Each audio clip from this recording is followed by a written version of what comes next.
regular meeting of the Board of Directors, Monday, March 18th, 2013, to order. May I have a roll call, please? Marvin Chow. Here. Polly Fossil. Here. Francis Mesro here. Mark Richmond. John Labriola. Here. Gerald Miro. Here. Sharon Saficion. Not here. 5 directors are present. We have a quorum. Thank you. Next is Good and Welfare. We have several names on it. I'll read them from the top. First is Ruth Clark. I don't think you can Please video come up. audience-only board because it violates privacy. The board can be recorded. No, just take the mic, give her the mic. True. Are you absolutely sure? I just want to absolutely sure. absolutely. Absolutely Because sure. it was Kaufman came up and told me that. Not to my knowledge. Not to my Is it knowledge. on? No. There's nothing wrong with that. I'm videoing a meeting. I'm Yeah, it's videoing on there. anyone that attends the My meeting. They don't comments have to are attend the strictly meeting. They can leave. information for our I'm not going by community, what Kaufman rather says, than okay? a Let them response assume from it. the board at this time. I applied for a loan with BB&T recently, and they sent a survey for Ivy to fill out. I took it to Grace, who told me I had to pay a $150 money order to have American Management Group fill it out. When the survey was returned, the delinquency rate was 49%, which disqualifies not me for the loan, but IV for any loan, which means no property can be bought or sold with this kind of situation. So I pray that the board will hold off on any other assessment until our community recovers from the last assessment and that our delinquency rate comes within reason so that properties can be bought and sold in this community.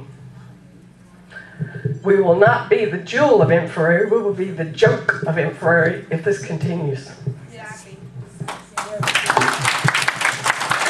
Thank you, Ruth. I believe that number and that document was completely in error, and I'd like Jason to comment on that, please. There's a delinquency and then there's an aging report, the two different things that the banks look at. This was brought to my attention, I think it was on Friday, and I'm working with AMG and the auditor because the past, on the aging report, you have people who are maybe over 90 days or 120 days that we're going after for foreclosure and such. The actual non-paying units are significantly less. You're approximately 15%, but we're working with the auditor and we're working with the accounting to make sure that the correct reporting is being given to the banking. But your actual non-paying units is approximately 15% that are not paying. I need to clarify something. I was told that the non-payers is less than 65. The total non-payers is less than 65, and then you have payment plans, Okay, which... well, so I just want to confirm. A document that says there are 402 units. I understand that. Let me just clarify something. So if there are 65, for argument's sake, non-payers, that's less than 10% of the total amount who are paying. But then you have payment plans. Again, I just want to deal with one thing at the first. Just the non-payers. Just the non-payers, you're correct. There's 64. Yes. Then there's a whole group who are... Paying but late. Yeah, they're paying but late. Okay. Yeah. And in no case, even adding those two, is it anywhere near 47%? Well, just do the numbers. If you were 49%, we wouldn't be sitting here. Okay. The lights wouldn't be on. So it's imperative that AMG get the book straight so when a bank makes its request for information, they get accurate information. Right. What she got isn't... There's no question, but it's also an auditor issue because it's journal entries to remove things and you have to get the approval from the auditors. And we're working on that now because next week you're getting your financial audit at some point. Okay, so Yeah. that will be handled in short. Yeah, from DiCrescenzo, yeah. Okay, thank you very much. Thank you. If it's not handled, I have no problem going above and beyond to the High Inverrary Association Station, City of Lauderhill, wherever I have to go. Thank you. That's correct. Okay.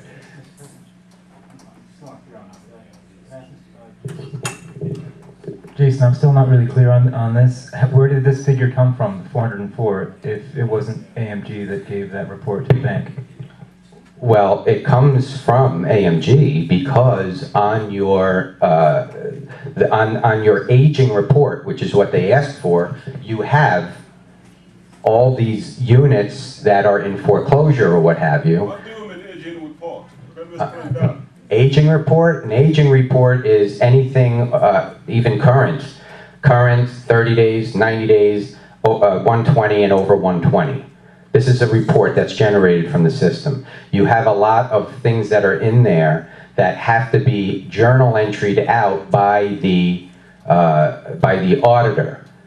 So right now, when you print an aging report, you see all of that stuff and over 120. What should be the acceptable report for the bank as far as aging concerns?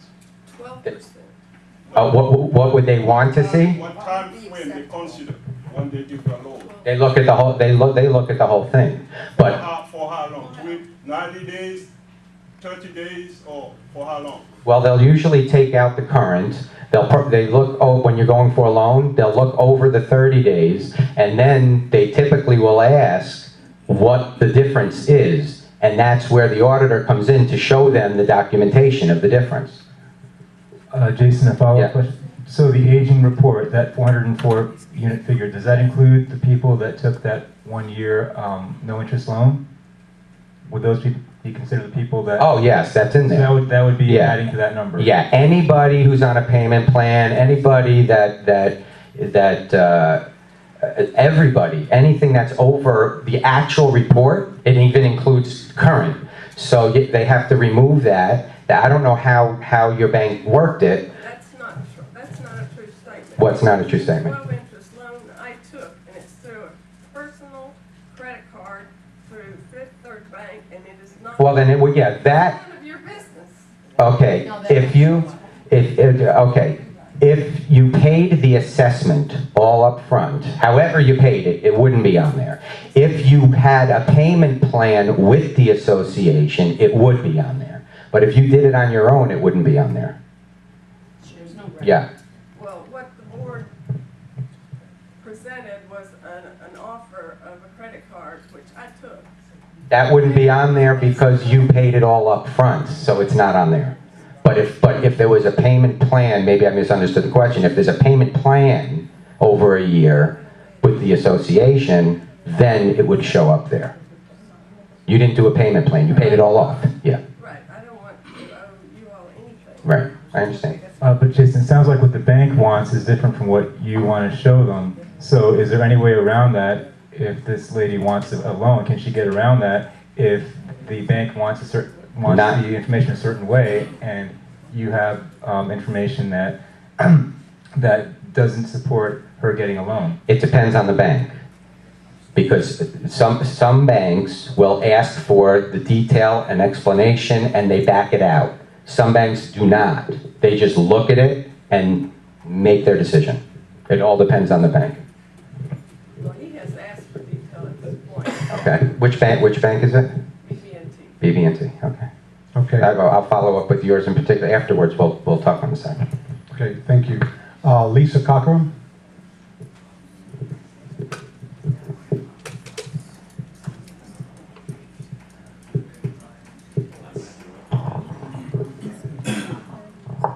Good evening. My name is Lisa of Ada Weiss Building, a long-term resident here. Talking to the microphone, Lisa. Yes, I have two comments, and they're both related to our agenda items tonight. The first one has to do with those of us who are existing residents who want to change to a different apartment and would like to downgrade. One of the reasons that the sales and leases is in place is to see what kind of risk the potential resident would have. And a switch to a smaller apartment would therefore mean a smaller risk to the association. So I don't quite understand why, there's a requalification process if we're already here a long time. We're in good standing. and the maintenance would be less, the assessments would be less, and so forth. Just take that in consideration. And the second one is the laundry rooms. The Edelweiss and Heidelberg laundry rooms were closed down because of one individual in each building. And basically that meant that 74 units are penalized because of one person complaining. Now we're talking about locking all of them, and they don't get unlocked at 8 o'clock. I know with its maintenance or security, whoever has the best of intentions of doing it, 8 o'clock becomes 8:15, 8:30, whatever. I think it's unrealistic to ask whoever it is, Elwood or maintenance or whatever, to go around and unlock or lock 22 laundry rooms at one time, especially since in Heidelberg and Edelweiss it's not working. Thank you. Thank you, Lisa. As she said, both of those issues are on the agenda. We will be dealing with that this evening. Next is Steve Serkin.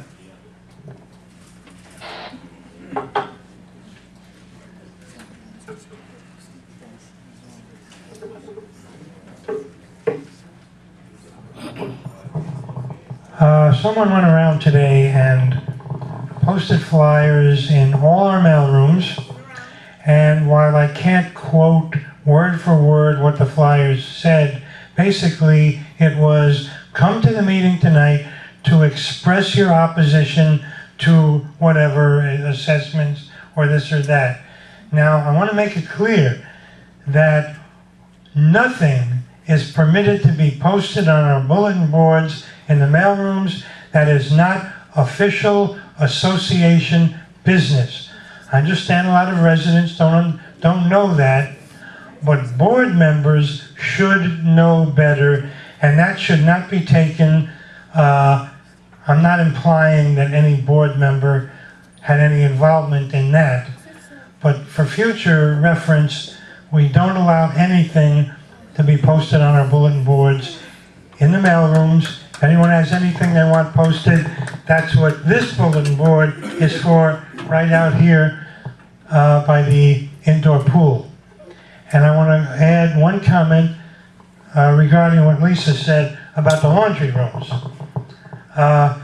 Specifically, Heidelberg. That was supposed to be an experiment to see how it goes, locking the laundry rooms. It did not go well. People were dumping garbage in the hallway in front of the laundry rooms.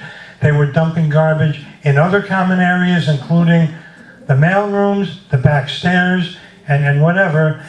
And the Department of Health, one unit owner called the Department of Health about that issue, and they're not happy with garbage being dumped in various locations around the buildings because they see that as a threat to public health. Thank you. Thank you, Steve. Again, that issue was on the agenda. I promise you we will deal with it. Next is Richard Young.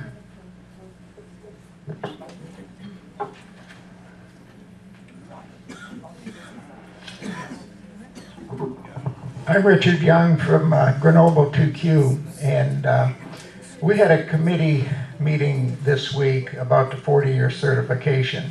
And I don't know if you people are aware of this or not, but we hired an engineering firm for $22,000 to come in here and evaluate these buildings because we were being cited by the county. Well, the fact is, with this meeting that we had, we, at this point, have not been cited by the county, nor do we know when we will be cited by the county.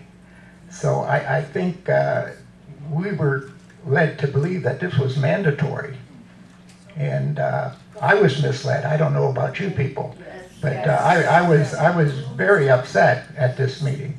The other thing is, we don't have to jump the gun and go out and hire contractors to do all this work. We have maintenance people that can do a lot of this work, and there's no reason they can't, because we've already jumped our maintenance fees this year. Let's put maintenance to work and get some of this work done. The stuff that was on this engineering report should have never been on here. It's just lack of maintenance in these buildings, and they're just left to deteriorate. Thank you.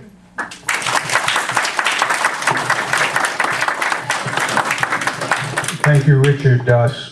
The items, well, this is on the agenda. We'll be dealing with some of those questions in a couple of different ways this evening. Stuart Wolf.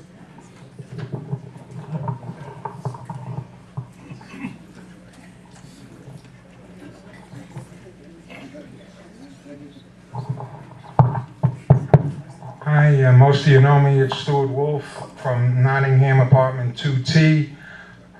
I was going to say a lot of the things that Richard said about the 40-year certification, and I believe the board, when they ran, said they were going to be transparent. And unless I'm stupid, along with a lot of other people, everyone thought that the state came in and said, this is what has to be, and this is what the time element is. The state has not come in. I checked it personally and found that it could be they may not be in here for 6 months, a year, could be 10 years, they may never come in here. That's just their right to come in here. And I think that under the circumstances, our economic situation for almost everybody, except for a handful, is very tough. We paid some major assessments. I'm not saying we can't do anything. There are some things that can wait, and we could deal with it. But there was no reason to hire an engineering company for $22,000 when we could find out ourselves what's wrong in the village. We know what's wrong. If you take an engineering report from 5 years ago, it's the same as it is today. Probably the situation deteriorated, but there was no need to hire them, and there's no need to get crazy until the state comes in. And if the state comes in, they don't say you got 24 hours to do it. They'll work with you. They understand the economic situation of the world. And that's basically it. I don't think there's too many people that would disagree with what I'm saying. And they're talking, when I say they, I believe the board, and I don't want to be misquoted, about a $4 million assessment. That's a lot of money. And most of the people don't have this kind of money, and it would be a detriment to the entire village, except for a couple of people that are have the means to pay it with no pressure on them. Anyway, if anyone has any questions for me, I don't know if I have time. Be my guest. I could take them now. Or No, not now. This is not the forum, but thank you. I stand corrected. I stand corrected. What?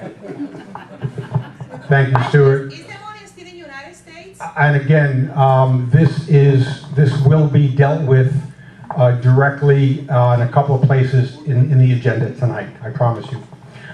Dove Wolf. Oh, it is that. I put him on there because he thought he might be able to make it, so he's not here, so obviously scratch him out. Okay, thanks. Wendy, your turn. Come up, please.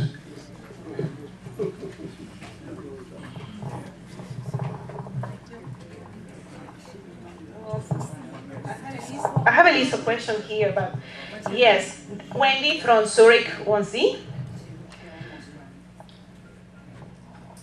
Thank you.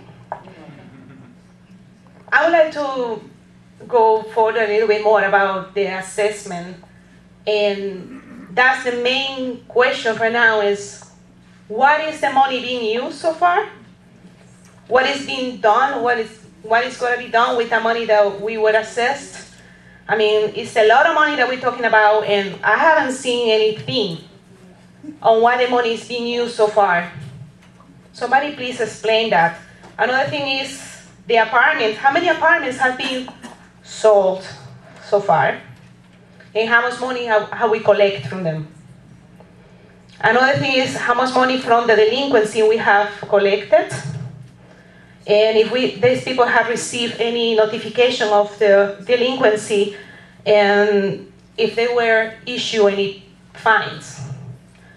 The other thing is how much money have we paid to the collection agencies to collect that money, and if it's even worth it. Also, what is actually all the money that is being collected every month in maintenance, which is, we average about $300 for each apartment, would be over $250,000. What is this money being used? plus the assessments and plus the increase that we have in the future assessment that people are talking about. Where is that going? We need to know where our money is going. Look, please. That's it for now. Thank you. Okay, again, I'll just make one quick comment. Any talk of assessment right now is so premature. We've just begun the committee process. We've just had one committee meeting. And the committee will be dealing with many different issues as it goes along. So talk of assessments right now, there's nothing to base any possible assessment on, because even the committee has yet to deal with the issues firsthand, let alone the board. And the board's not going to do anything until the committee makes a report. But we will be dealing with that issue on two different levels during this meeting. As far as all your questions about delinquencies and use of money, please make your requests in writing to the office and you will get answers. And if you don't get satisfactory answers, I want to know about it. So, one of the main questions was about the money that you guys collected, is being collected so far for the last assessment.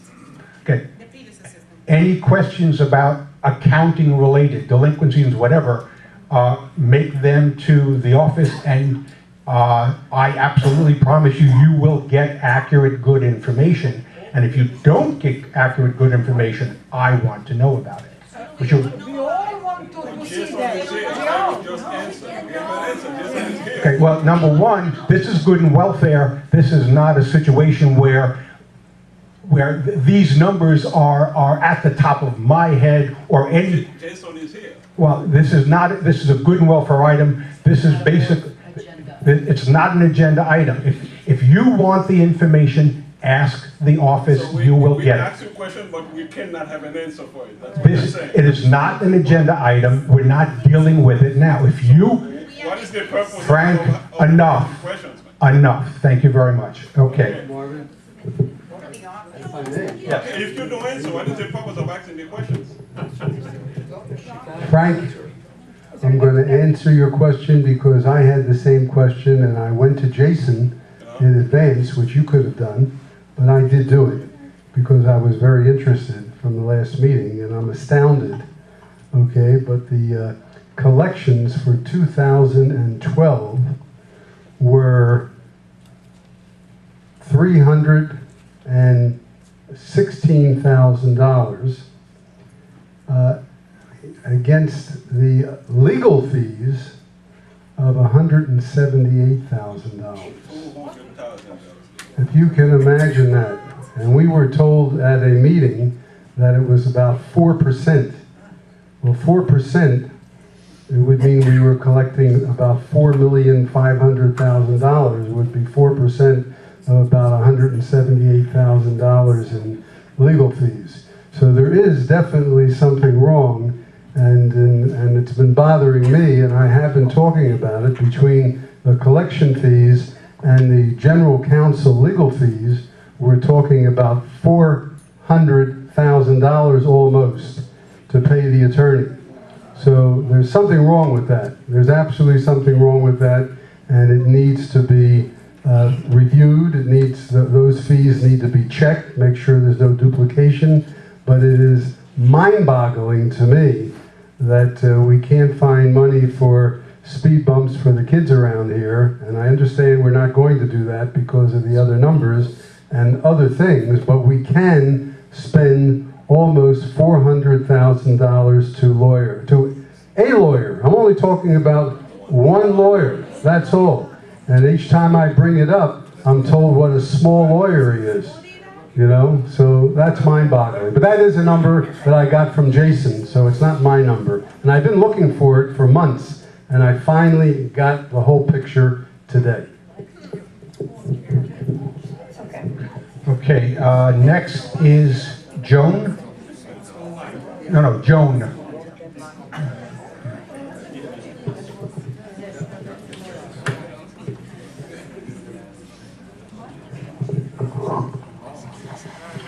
Good evening. First, I want to congratulate everybody that won. I was here and it was a fair election. The other thing I want to talk about is the legal fees. The legal fees, what he just discussed.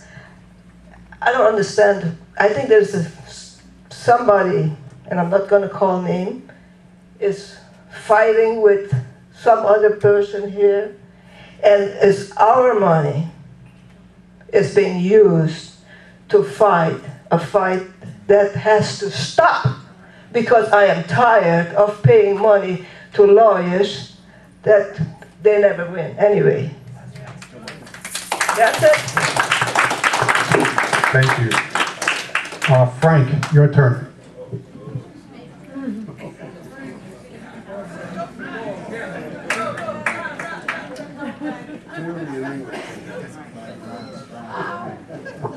Everybody knows me right now.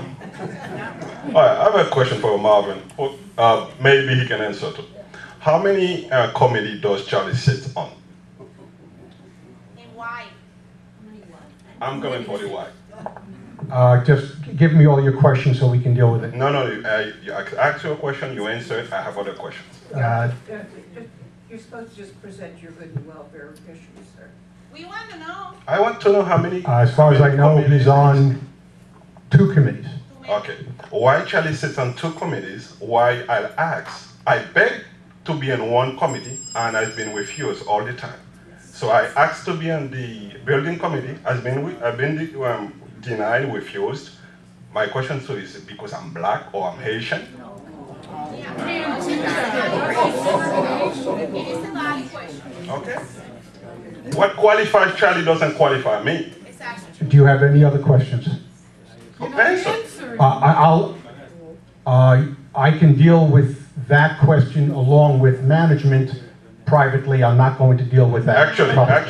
Actually, we went to Jason. He said, you refuse to put me in any the committees. He said, Jason said it. I'm willing to deal with this issue with you personally. So, do you want me to sue the village? I can.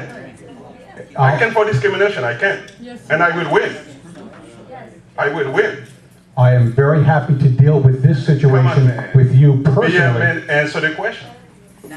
I am not going to deal with this issue about you publicly. I'm just not going to do that. You made your point, Frank. You made your point. You made your point. Thank you. Have a seat. It's a clear point. We understand. No. It's been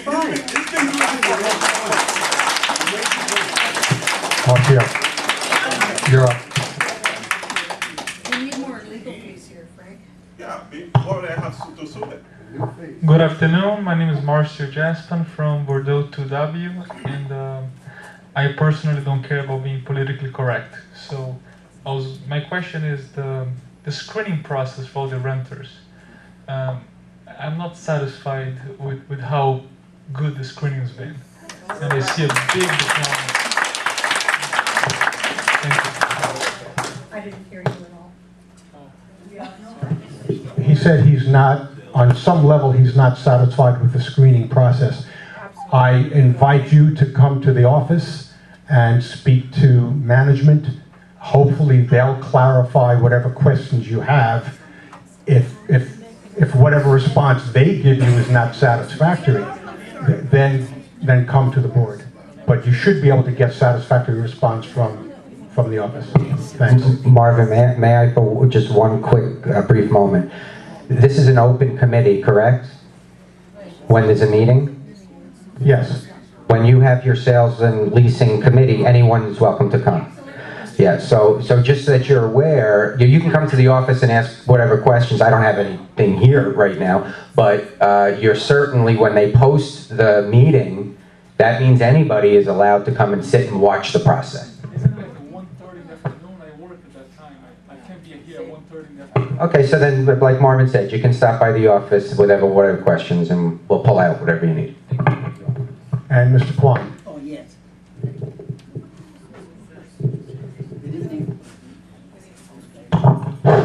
Good evening, ladies and gentlemen. My name is J.K., the full-time resident at the Mercedes building in a 2E. Now, I have 2 not the question, two expressions. One has nothing to do with the agenda. The other one has special assessment. The first one is, I wish to express my great, congratulations. Newly was elected, John and Francis and Khalid was re-elected, But congratulations again, okay? Later on, I'll probably grade you, I'm not too sure, okay? Anyhow, at this moment, I would like to express my congratulations for being elected again. Okay, another one, assessment here. Special assessment, agenda says special assessment, but we do not know in detail how much it will be and what project will it be. But anyhow, a while ago he said $4 million. I've seen a thick book like this. That must be contain everything, That probably $4 million project or whatever. If we have to do, what do you want to do? We have to do it, I understand it. But time is now. Okay, let me say something, okay? Okay, now, as we may aware of that, the fiscal, financial budget of the IV was made without reserve. That means very dangerous. That we do not know when we're going into bankrupt. So any organization with the budget without reserve should not initiate or start any new project, no. So at that time, to my understanding, we increased the maintenance fee since the last month. It's still too early to say that is good or bad. How much surplus we're going to have at the end of this year. So we have to wait at least end of this year with, the processing, the present, money we collecting, then wait and see. If that goes still, deficient, we cannot start new, with a project. It is common sense for everybody. We are owing, at the moment with the money just enough to maintain as it is. If we start initiating new project, that's going borrowing. We need money to invest that project. That means if we initiate, as President Marvin told us that this is the only stage of the study in the beginning. We do not know. But anyhow, we should not bring up such a thing at this time. It's still too early to say anything. Then, then we wait until end of this year, then how much money we needed, how much surplus money we have it. We have to make fully, an exam of the financial situation again. Then we start the new project. I understand, in view of the board of directors' point, they have some emergency case. That one, we have to start case by case, not the bundle like a $4 million like that. Thank you very much. Thank you, Mr. Klein. That concludes good and welfare. The next item is a waiving of the reading of the minutes of the previous meetings. Marvin, you're still to answer my question. The directors have been furnished with copies of the minutes of the regular meeting of the board, Monday, February 18th, and the minutes of the board of directors organization meeting of February 27th.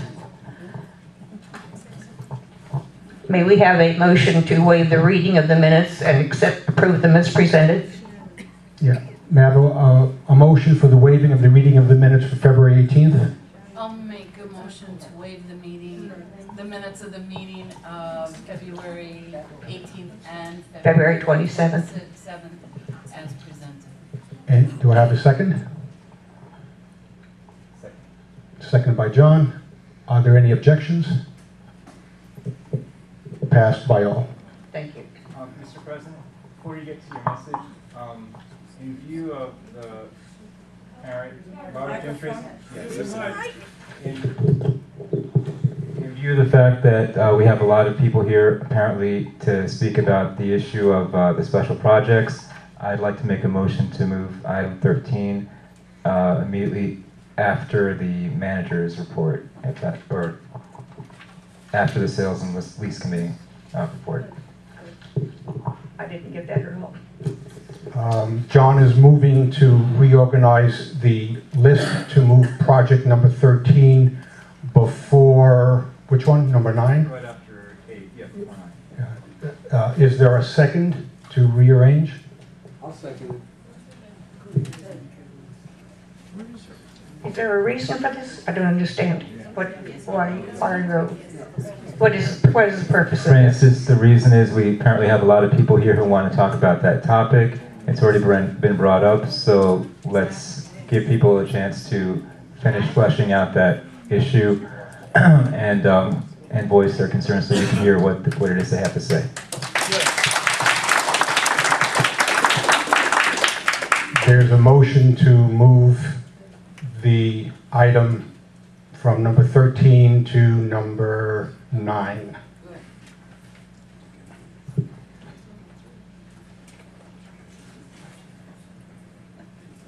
Is there a second? Yeah, I second it out of respect No, sorry. for the people in the audience.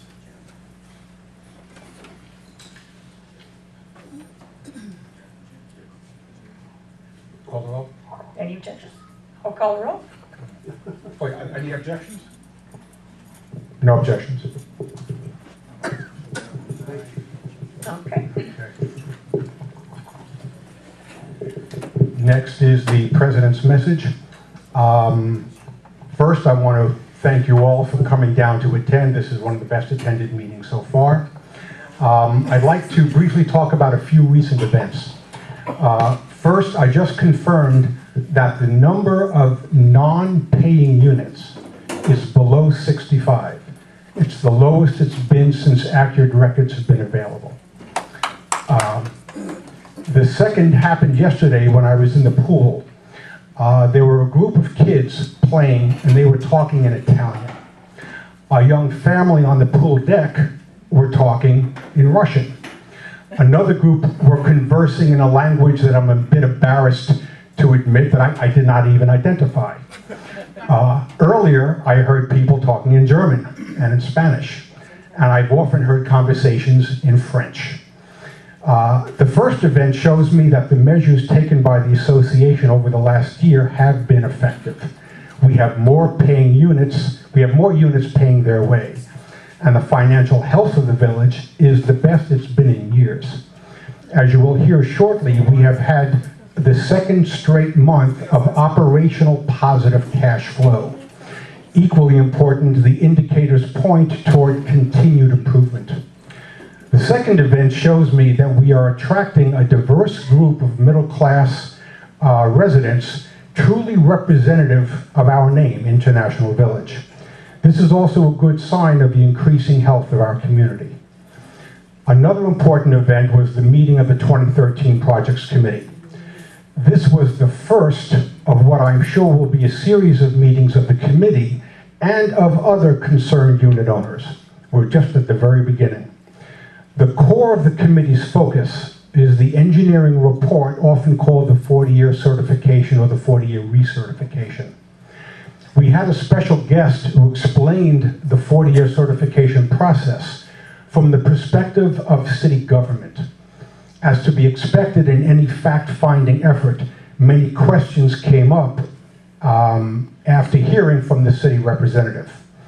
So the process of gathering additional material and information is going on, especially in preparation for the next committee meeting.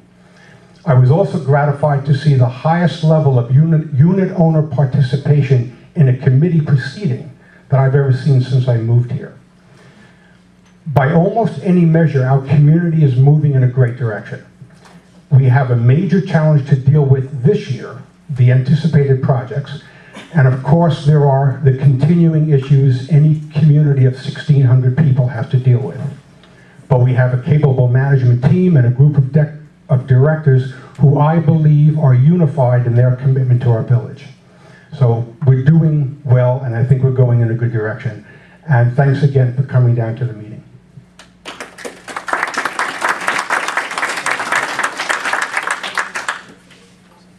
And the next item is the management report.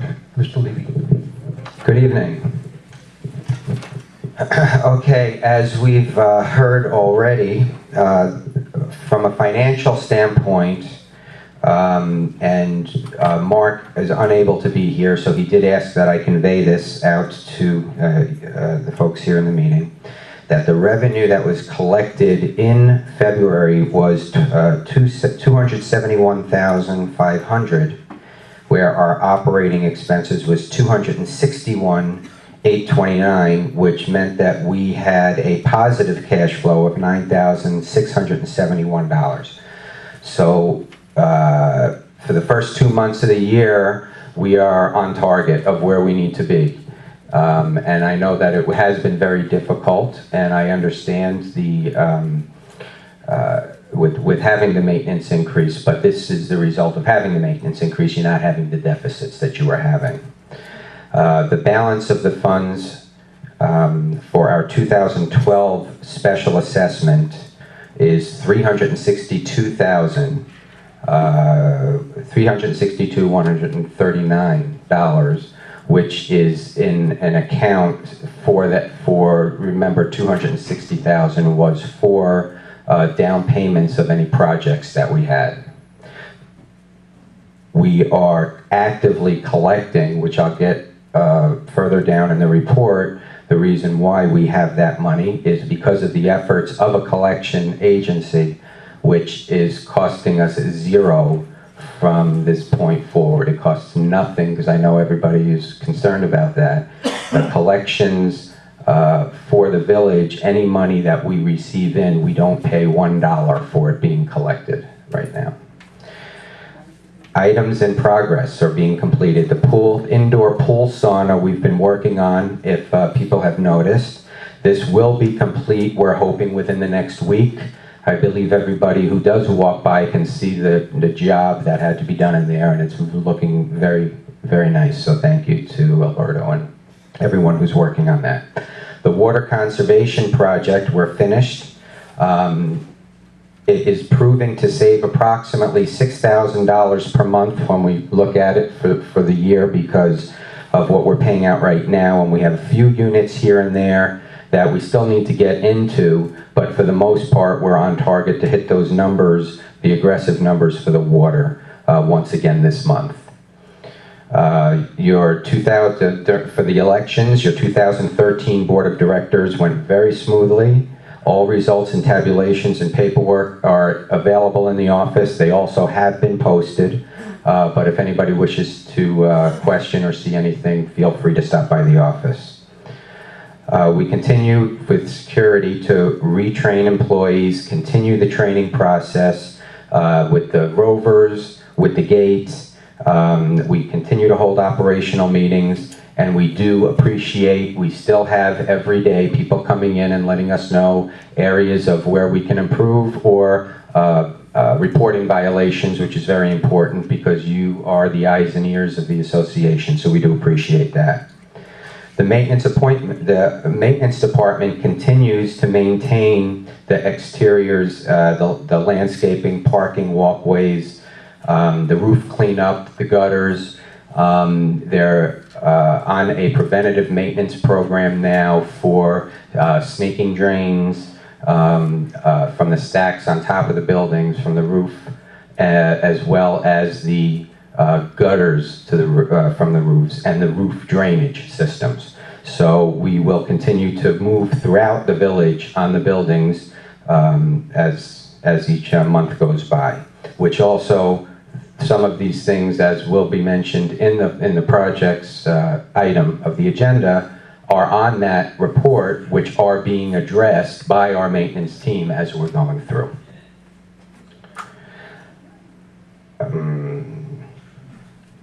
We have received the non-slip flooring for the locker rooms. We're just waiting for the edging, which was on back order, should be here in a couple of days. This will take a few days to install.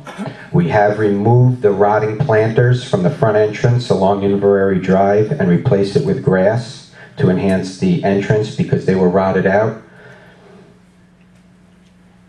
As I mentioned, we're snaking the sewer lines and the roofs and the AC drains as well.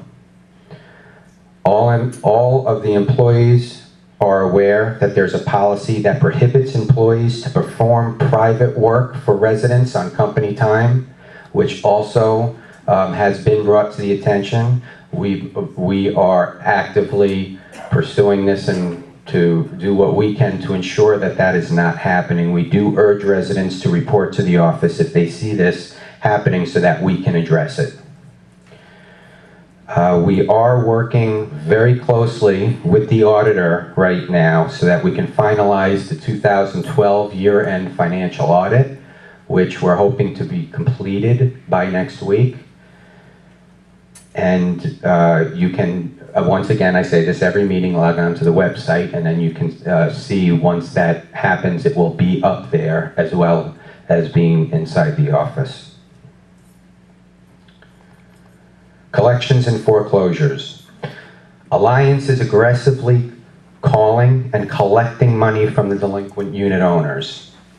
They have also been very successful in collecting the cash special assessment from 2012. In February, from people who decided that they didn't want to pay, as we promised, we were actively making sure that they will pay.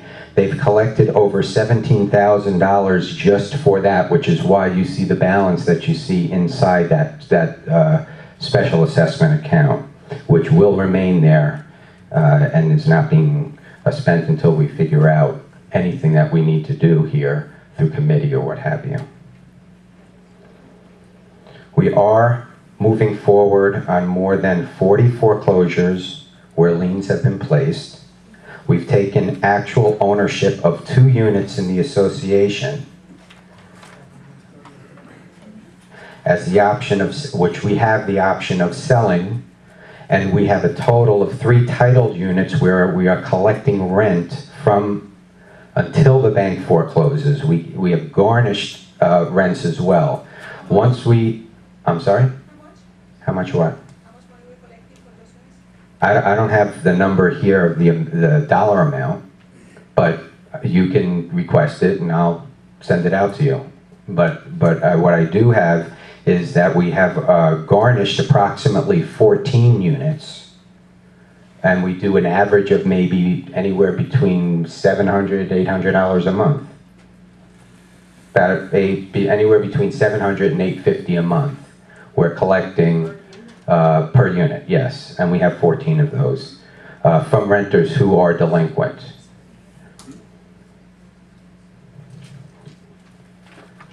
We have been working with the banks on the possible loan, including the balloon payment that's due in February of 2014 on the Wilma assessment. Regardless of what happens, we need to start the process so that we at least know where we stand with the banks. We have been sending information back and forth. We have to await our financial audited report, which we hope, again, we'll have by the end of next week. The gym equipment, we have 7 out of the 10 pieces of the gym equipment that has already arrived and has been installed. Please take a look on your way out tonight if you have time. This came out of an LA Fitness Club, and the machines will speak for themselves. I'm sure everybody will be satisfied when they see it. The installer will be returning this Wednesday and Thursday to replace. There's 2 seats that we need to replace, and those will be done this week. The electric has also been upgraded so that anybody using the different treadmills, you notice you're only able to use one at a time because the electric couldn't handle it. Everything works now on the electric, so we won't have that issue anymore. We have, with the help of residents, including one of your board members, Jerry, we are in the process of trying to get Anna back to the village for the salon. On my report here, I put that we've been playing message tag, but I actually have a meeting with her tomorrow. So she will be on the property tomorrow, so we can try and negotiate so that I can bring a lease over to the board next month. The landscape, we've improved the main entrance, thanks to Christine Bates' efforts, her donated time. We have also placed mulch in front of all the buildings. If you notice, we have improved the look of the front with the mulch, and it was all done at cost because of our relationship with the company, and we paid under $600 to do that entire job. So this way it looks very nice for the village. In April, we do plan on placing more. For the projects we've already mentioned, we had a city official visit with us last week to explain the process. We're working on the actual dates, and a detail of projects will be given to the committee. As everybody was mentioning before, this is going to be a process. It's going to be a long process right now, figuring out dates, figuring out what has to be done, when it has to be done. Questions were raised at the last meeting. Due to those questions being raised at the last meeting, I've spoken with Criterium, who was the engineers. For example, there were a lot of questions if the letter doesn't come until 2 years from now, or 3 years from now, or what have you, do we have to redo this engineering study, and now is it going to cost more money? And the answer is that they will not charge us to update the report. So that is not, to me, is not an issue as to when the letter does come, because it won't cost us any additional money for updating a report. Yes? Do you have that in writing? He's sending it to me in writing. We'd like a copy. You'll have it in writing. There's also a letter that they had sent to me, which you actually have as part of your package, which explains how they do the 40-year, how the county does the 40-year, and they do it based on the certificate of occupancy of the buildings. And what they're going to do is get us, they're going to have to research it, but they're going to get us at no charge the actual occupancy, when the occupancy certificates were issued. So it also gives us a better timing and nails it down for us when we believe we'll be receiving those. But it's also very important to note that I did speak with them actually tonight as well. And when it comes to this report or the projects, we all know, because we all know there are things that obviously are falling apart and have to be done. And there are things that may be able, as Mr. Young mentioned, can be done by maintenance, which is true, and we are doing. And we are pulling out those pieces of the report, and it will continue to move through the committee. Nothing is going to be done now. Everything is going to be going at its due process through committee. It's very important for people to understand that.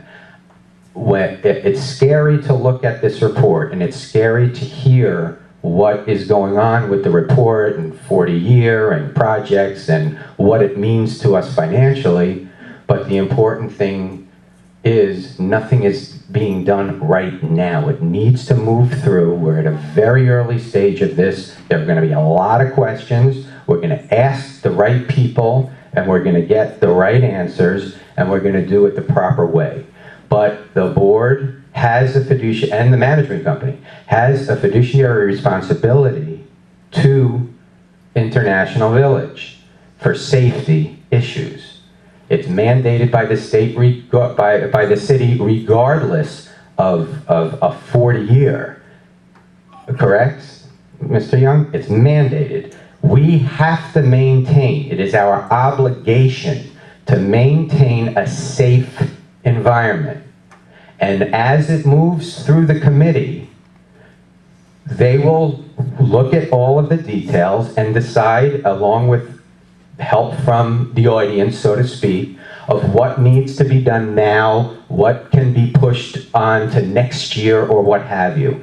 But it is imperative that there are certain things from a safety standpoint that have to be done, and they'll be discussing more of that in the next item. Excuse me. Jason, I question what you're saying about this Criterion company. The damage has already been done in a sense that this report has been done before it was required by the county. Okay, we're clear on that, and we agree on that. Okay, now it sounds to me like you're going to Criterion and you're telling them to look further into things to find out when the actual date is. And to me, since the only thing that's going to require the engineering study officially is notification by the county, the less probing they do. I mean, already we did the one probe that we, in my opinion, shouldn't have done, okay, but we did it. And so we're going to try to use it to our benefit to help us discover things that maybe we wouldn't have known to take care of. But at the same time, to continue that with Criterion, the good news is that you said when they finally do get the notice from the county, and you get that in writing, sure, they will update this at no cost. Then we haven't wasted our $22,000. But I wouldn't get them to go forward and rattle the cages until somebody says, "Oh, we got to do this, we got to do that." I would let sleeping dogs lie and be happy we did this, be happy they're going to stand behind it in the future. And if we can get 2, 3, 4, 8 years before we have to do an official report, then fine. That's fine. Then we haven't wasted this money. But I wouldn't have them do it.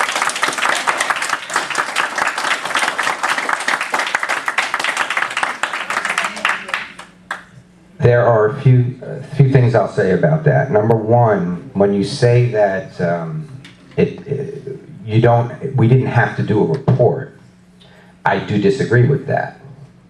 A report that tells you the state of your buildings when you see the concrete falling, and when you see roofs that are dilapidated, you have a responsibility to find out so that you can plan what you need to do and how you need to budget for it. Whether you use the report to spend all your money now, or whether you use the report to come up with a survey and a study for future, for example, putting in a reserve.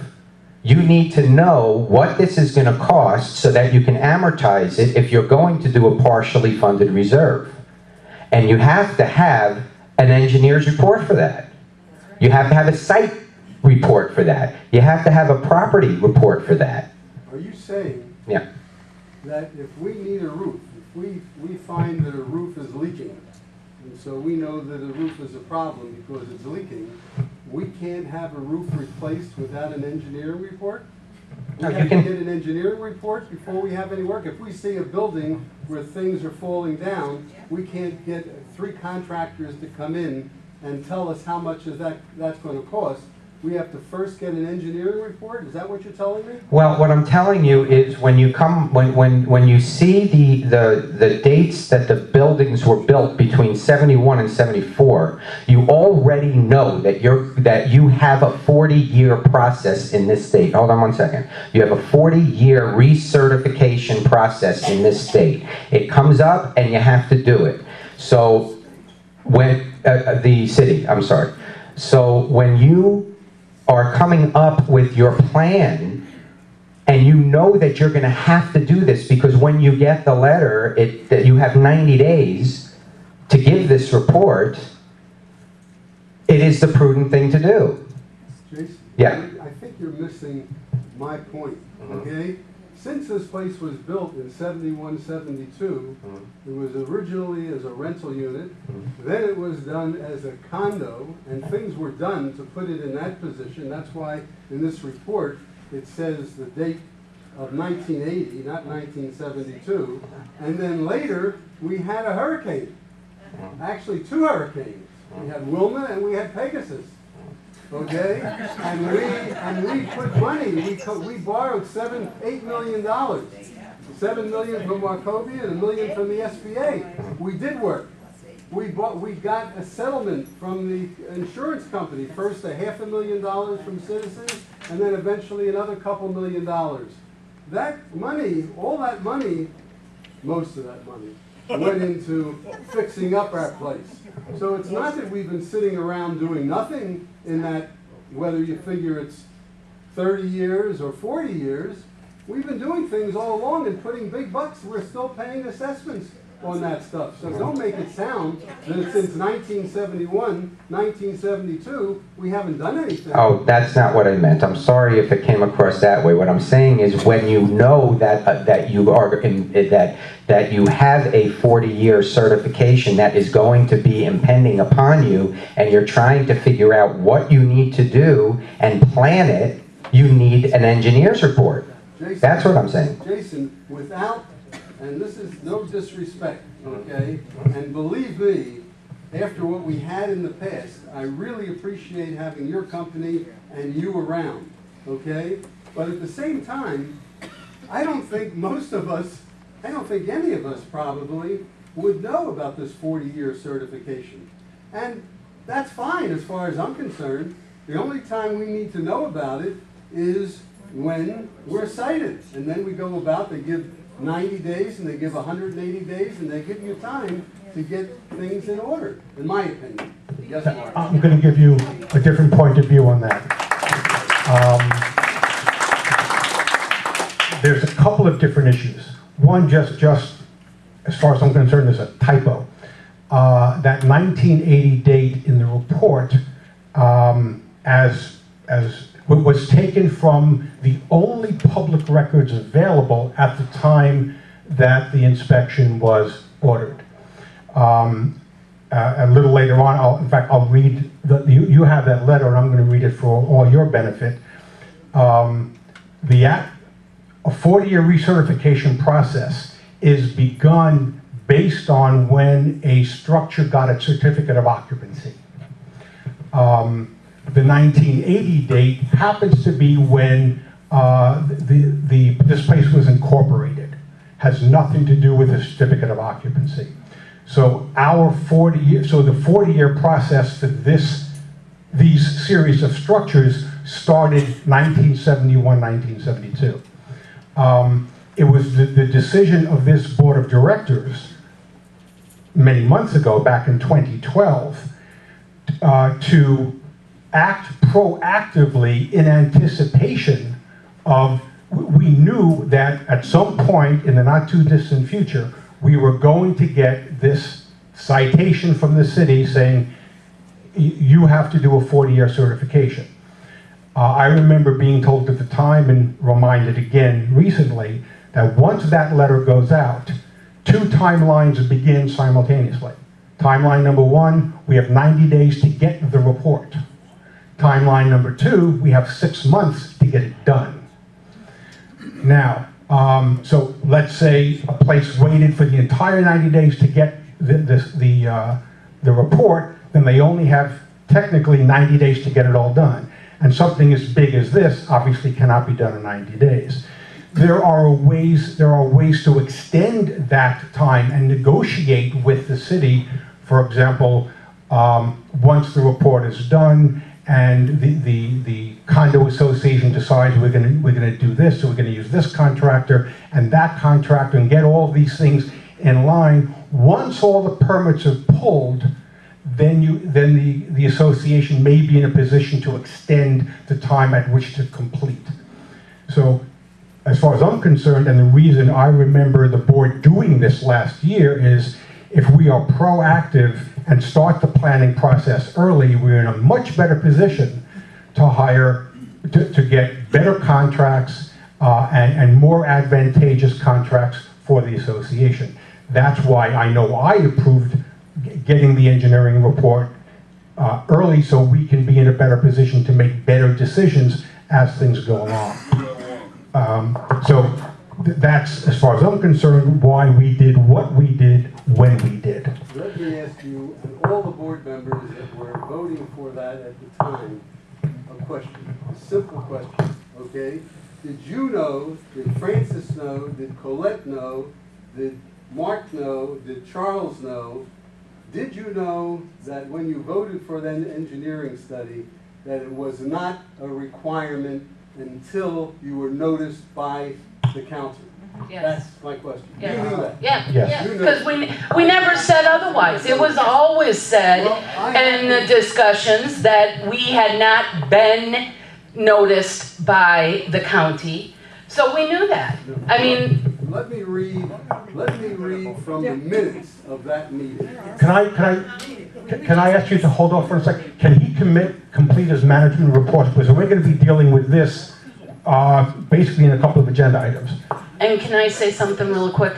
Jerry, I want to correct you on your statement. You're making people think that the $2 million that we got from citizens was used to repair the buildings when it was not. It was mainly used for operating fund deficit and some renovations on the interiors. So be correct in what you're stating is that maintenance wasn't done, concrete work wasn't done, repairing of screens and windows damaged by the hurricane was not done. If it was used for operations, part of operations is maintenance. But it wasn't used for operations. It wasn't used for maintenance. Because I know what it was. Did you see anything repaired? What was used for? Like what? Tell me. So what's the I don't want to I get wanna into know, argument because I with haven't you, seen Colette. any windows or anything My point, you're repaired. changing my subject, okay? My subject was when I was asked to approve the report, this Correcting engineering your study, statement, Jerry, that's all I said. I did not know, and it was clear to me, the way it was put in the management report of that meeting, Jason Levy, property manager, reported on the progress made in improvements in maintenance and housekeeping and summarized the proposals to receive to complete the officially mandated outdoor pool repairs, the 40-year recertification inspection, blah, blah, blah, blah. So it was presented to me as something that was mandated. Now you seem to have been able to see through that, and you knew that it wasn't mandated. It would only be something real when the county, and I find that hard to believe.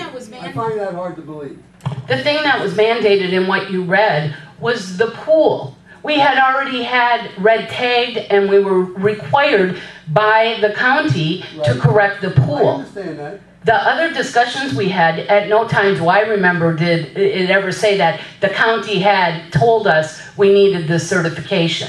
That was never discussed. We weren't told that, but the question is, were we told that that is what gets the process started? That's what we weren't told. I know we weren't told that they gave us notification. This is ridiculous.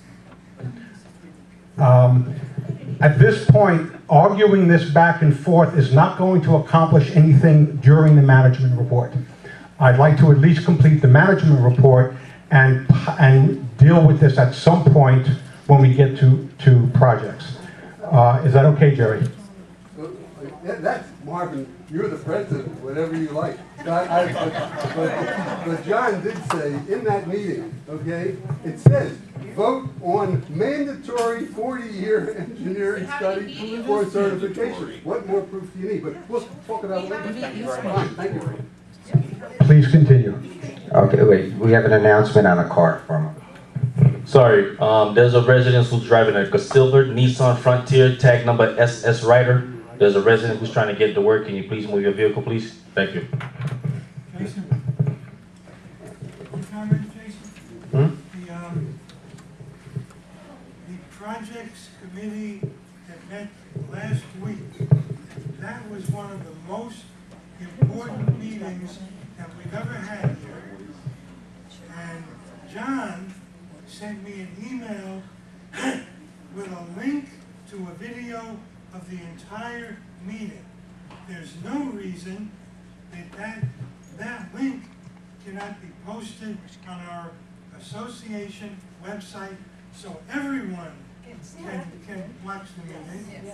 And when we first got Channel 92 in here, we were told that we would be able to see meetings or videos of meetings on channel 92, and I think we should utilize that channel to run meetings.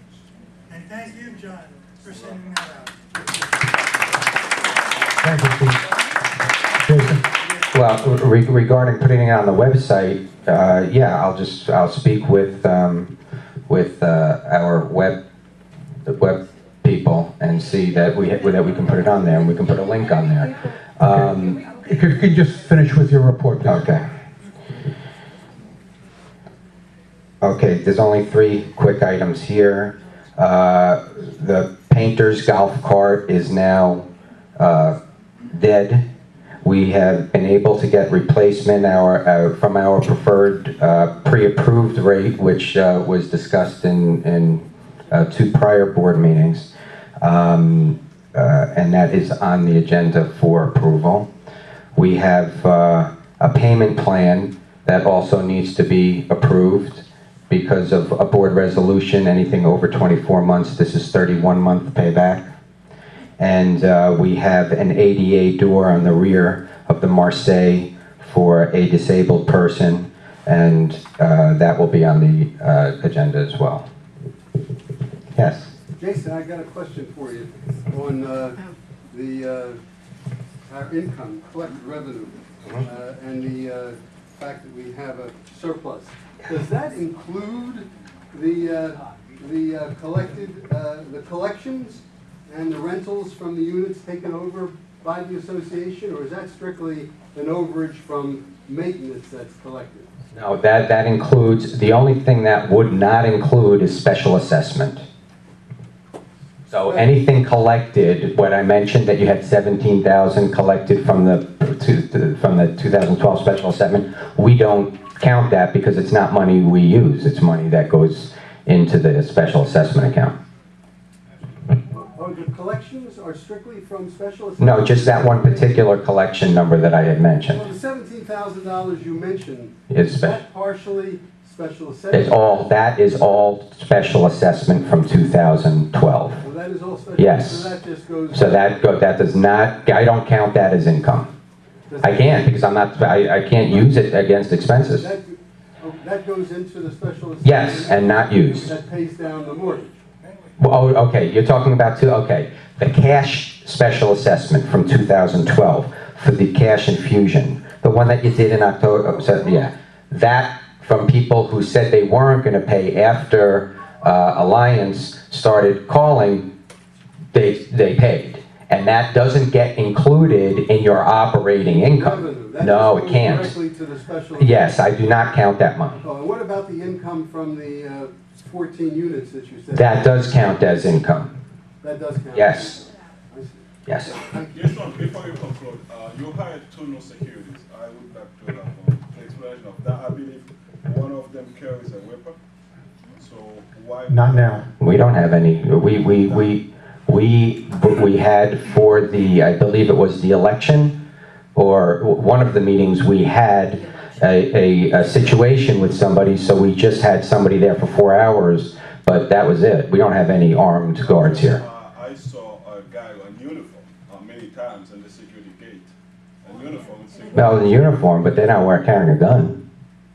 We have a man in there. So, okay, but anyhow, why do we have inside security, in-house security, and we have someone else in uniform? So Because somebody quit and we were paying overtime, so I brought in a guy until we can find somebody at the same price that we're paying, so that we don't have to pay overtime.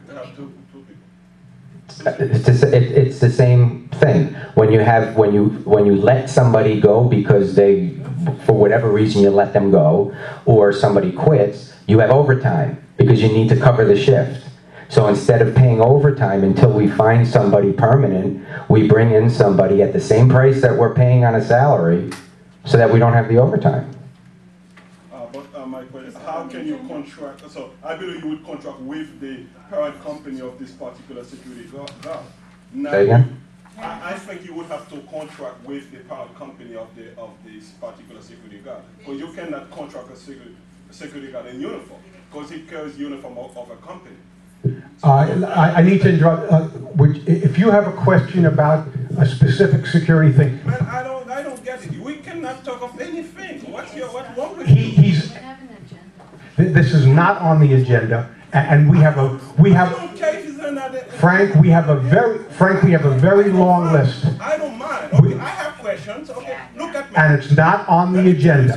The only thing that qualifies me to ask questions because I'm a homeowner. I pay my money, okay, I want to know how my money is being managed. That's fine. all. I got an idea. Why don't you come in Wednesday and talk to him in his office? Man, I know. He'll tell This you. is why we have meetings. Ask questions and get answers. Now, a board meeting, Frank, I understand your question. The purpose, I don't mind. Okay, but I have questions. Kurt, please, thank you. Frank, a board meeting, when they ask questions of good and welfare, that's because they decide to do that. But a board meeting is for the board. Come here just to listen to you. No, they always take their good and welfare, and that's the purpose of a board meeting. Okay, when I asked a question earlier, he said he's not answering my question because he was on welfare. Okay, this is what you said. So when it's formal, you said you're not answering the question because it's not on the agenda. So what is wrong with you? Probably I'm in the one setting. I don't get it. I also have a lot of questions, but I'll do it later. Okay, I don't get it. I'll go to the office. We have to follow the agenda, or we'll be here until 3 o'clock in the morning. That is not the purpose of a board meeting. The only reason why he didn't answer, wait, hold on 1 second, please. The only reason why he didn't answer your question is because it was as a personal and legal matter that you brought up. Hold on. Why you mean personal? Because you accused him of being prejudiced, and that's a personal issue. You're saying I'm lying. So No. you're saying I'm lying. I'm not. Frank, you are out of order. You either stop talking, or I'm going to ask you to leave, or you're going to be escorted out. You're out of order, and you either be quiet, or you're going to be, or asking you to leave. You cannot ask me to leave. You can. You are out of order. You're out of order. Nobody. Okay. Are you finished? I don't know where I was, to be honest with you. Yeah, you can. I was finished. Thank you. The ADA door. Okay. Next item.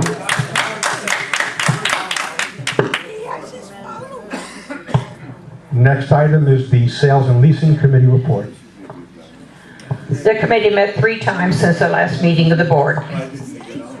We met on February 27th and approved rollover leases for the following units. St. Moritz 1J, 2 bedrooms, $1,100 a month. Heidelberg 1N, 1 bedroom, $875. Edelweiss 3Q, 1 bedroom, $815. Interlaken 1U, 1 bedroom, $700. Approved annual leases for the following units. Interlaken 3R, efficiency, $1,000 a month. Orleans 2M, efficiency, $650. Bordeaux 2R, efficiency, $850. Bordeaux 3G, 1 bedroom, $800.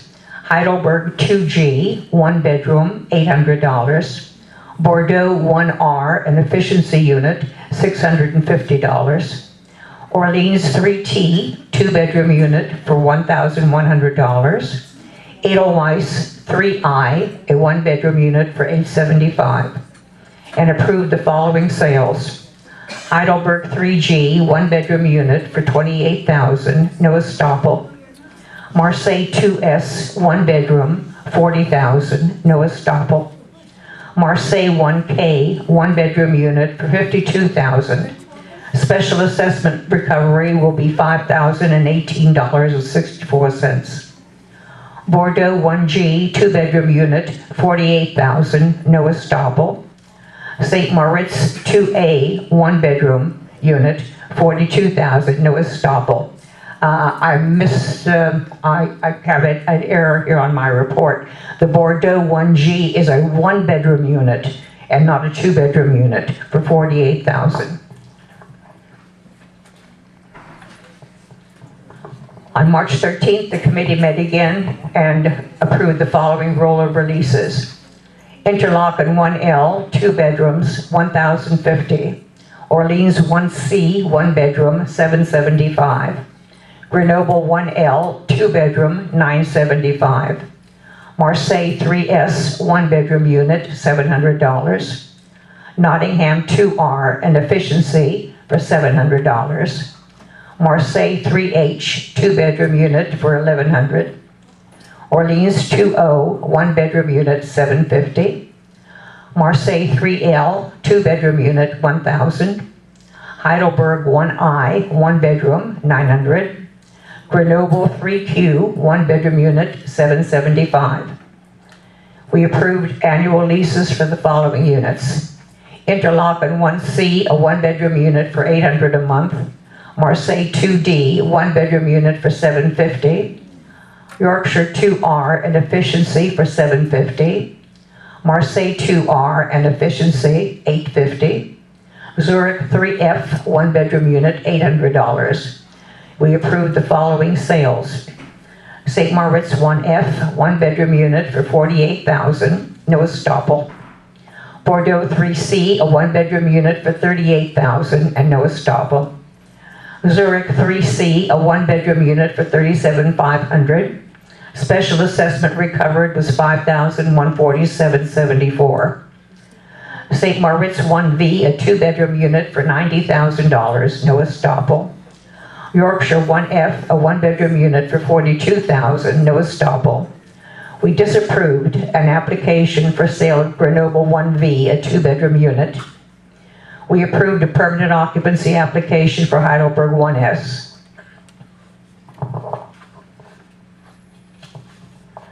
The committee met again on March 18th and took the following actions. We approved rollover leases for Z2Y, 1 bedroom, $750. E2N, a 1 bedroom unit for $825. Approved annual leases for N2J, a 2 bedroom unit for $1,000. B3U, 1 bedroom for $800. S1A, 1 bedroom unit for $900. I3W, a 2 bedroom unit for $1,450. Approved the sale of Orleans 1Q, a 1 bedroom unit for $42,000, no estoppel letter. The committee would appreciate a motion to accept the reports of the committee as presented and ratify all actions of the committee. I have a question for you, Francis. Yes, sir.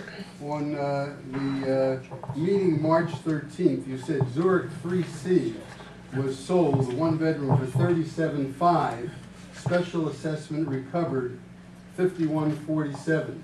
Does that mean it was sold for $37,500 plus $51,47, or does that mean the $51,47? The $51,47 was paid out of the proceeds to the seller. Out of the $37,500. Correct. $51,47.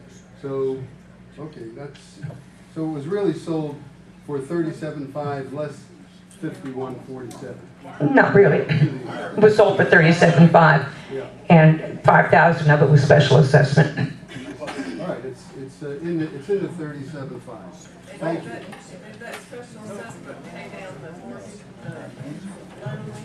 That's the Wachovia assessment. Is there a motion to approve the reports? I'll make the motion to approve the sales and lease reports as presented. And ratify the actions of the committee. And ratify the actions of the committee. Do you have a second? I'd love to. Jerry seconds. Are there any objections?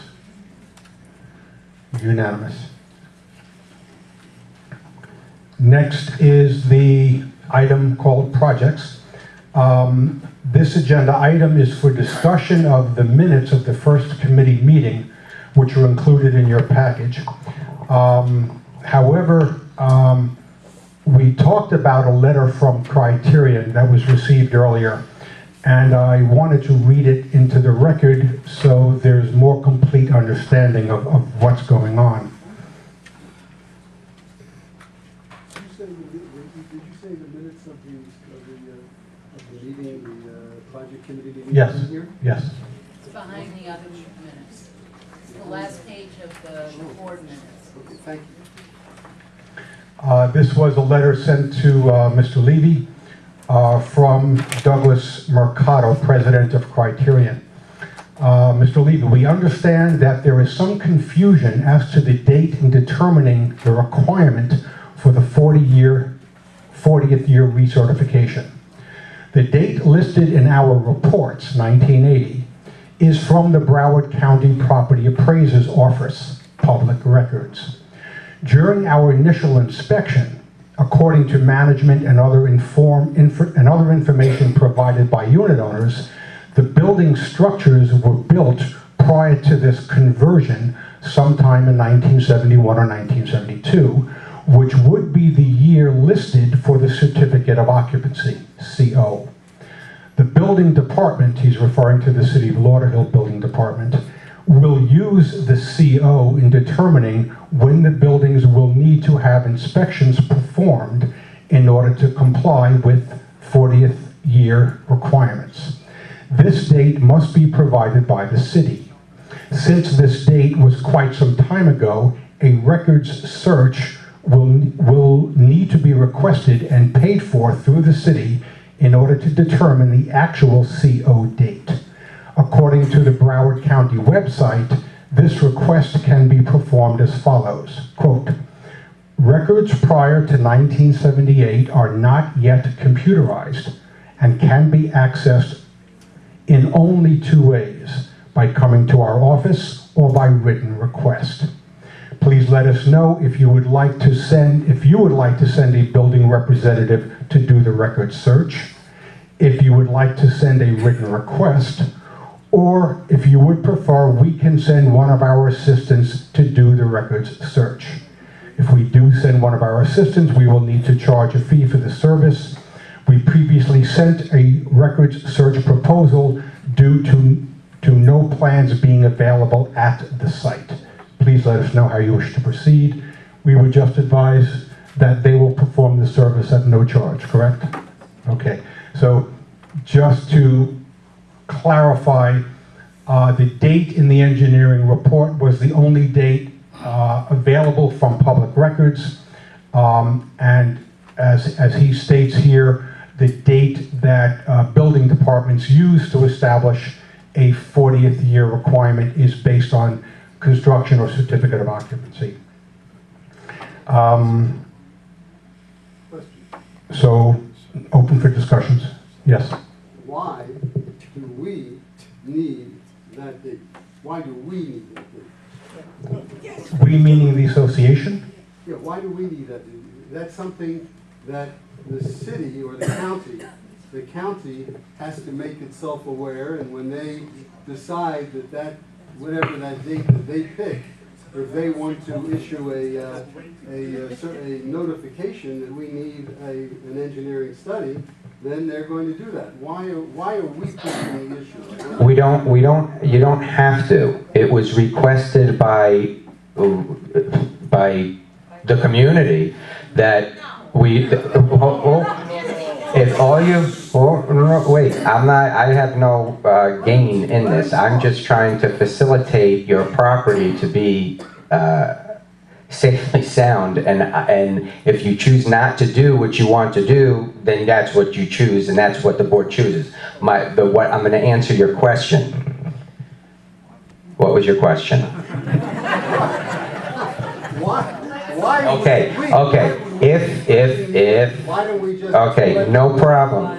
When they think the proper You can choose to take that. No one's saying you don't have to choose. The only reason why the question was asked, I asked the question to Criterion, is simply because after the project's committee meeting, the very first one, and you have the DVD, you can watch it, everybody was asking, well, what's the date? Why can't we have the date? And then as we were leaving, everybody was following me out saying, well, why don't you find out the date? Why don't you find out the date? Now, I didn't go to the city.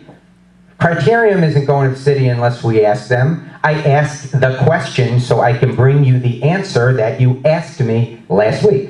That's the only reason why. I can't speak for anybody, but the only reason they're asking you the question is because they don't understand why this report has been put under our notice. No, it's just Go ahead, go. We need a nice young man. I'm an engineer, all right? I do this for a living. Use the microphone. Uh-oh, we're in trouble.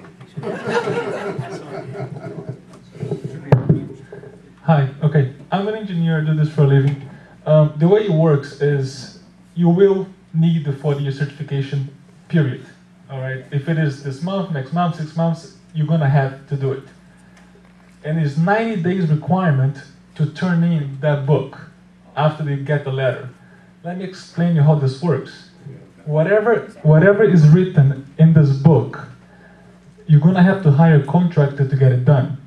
So if we are proactive and get this book early enough so that the maintenance crew can knock down as many projects as possible, so whatever the company that did the book can re-inspect it for free and make it half that size, you don't have to turn in to a contractor who will charge you 20 times more than he will. So that's a good reason to be proactive.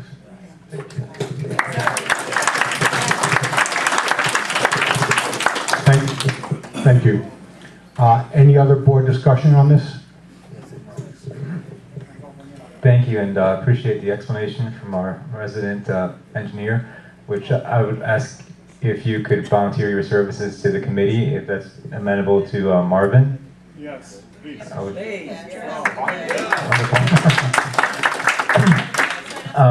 But if that's the case, I agree with Jerry. Why look into the date? The city will be the ones to tell us the date, and I agree with him. Why, let sleeping dogs lie. I'd ask Jason to call the company and tell them don't bother. I'm willing to wait for the letter from the city. In the meantime, I think we should. I think we could do exactly what Marcio suggests and have our maintenance crew put them on a schedule to do as much as possible that's in this report. And a lot of this stuff, I'm not an engineer, I'm not an expert, but I've sat down with another resident who knows a lot about this stuff. Richard, you're here. Richard Young, who's also on the committee. And there's a lot of stuff in here, apparently, that the reason it's on here is because we haven't been conducting the maintenance on a consistent basis to the point where it gets to an issue that an engineer would cite. So it's two things. One, we need to address the issues that we can from the maintenance standpoint that are immediately a problem here. And two, we need to then create a maintenance schedule to make sure that those items remain in a state that they don't come up a year or 2 years from now, or whenever we get that engineer to come back, that then all of a sudden, again, it's a problem. Can we do that? You're absolutely correct. And of course, as you know, the report was done in last year. And since then, we have been doing that. A lot of the stuff on the report, and I was working on this this week, last week, and today, to break out areas that are already being addressed and areas that can be addressed. For example, clogged drains on the roof. That's already being addressed. There are certain repairs of exit lighting. That is on a list for us to do, so we will be doing that. There are certain areas of chipping that we can do. Yes, we have that on a list to do. So to answer your question, absolutely 100%, we have already put together lists when we started receiving information from the engineers, and George does have his people going around and taking care of certain issues that are on there, and we will continue to do that. So we will dwindle down the list, and this is why it goes through committees, it goes through everything, but we already have been starting to do that, yes. Could we see a schedule? Could you give us a schedule, maybe at the next meeting, where Sure. you show us what stuff in this report we'll do on a 6-month basis, what on a monthly basis, and that kind of thing. Absolutely, I can do that. I can do that in a board meeting, but more importantly, I wasn't going to wait that long. I was going to push that into the committee meetings as well, because as you look through the book and you're discussing things in the committee, you're going to need to have the information of what can be extracted and what is going to be done by us. So you're going to have that before next meeting. You're going to have it as these committee meetings progress. You're going to see the lists, you're going to see what we're doing, how we're doing it, and what can be pulled out and what can't be pulled out. I also want to make a comment that we are at the very beginning of this process, and talk about the dates and the getting the letter and all of that. In my own mind, that's almost like a bookkeeping issue. My overriding major concern is this property has some very, very important structural issues that this association must deal with. Our fiduciary responsibility mandates that we provide a safe environment for all our residents.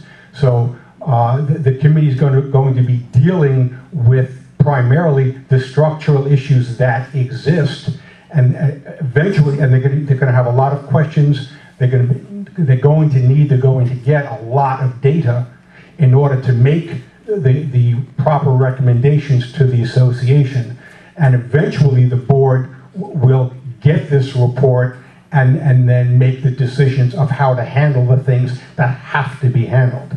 And the paperwork called the 40th certification and all that, that will be handled also. But the most important thing is that the committee is going to be given all the information necessary so it can make the informed recommendations to the board, so the board can make the proper decision. Any other discussion on the board? What committee? Is that only the 40-year committee or other committees? Yes, technically it's called the 2013 Projects Committee. So anytime you see a notice of committee, it'll say 2013 because the projects the committee are dealing with are not just those suggested or contained in the 40th certification. There are many other things that the association must get done that are not part of the 40-year. So the committee is going to be dealing with a whole slew of issues. You had a question, Doug?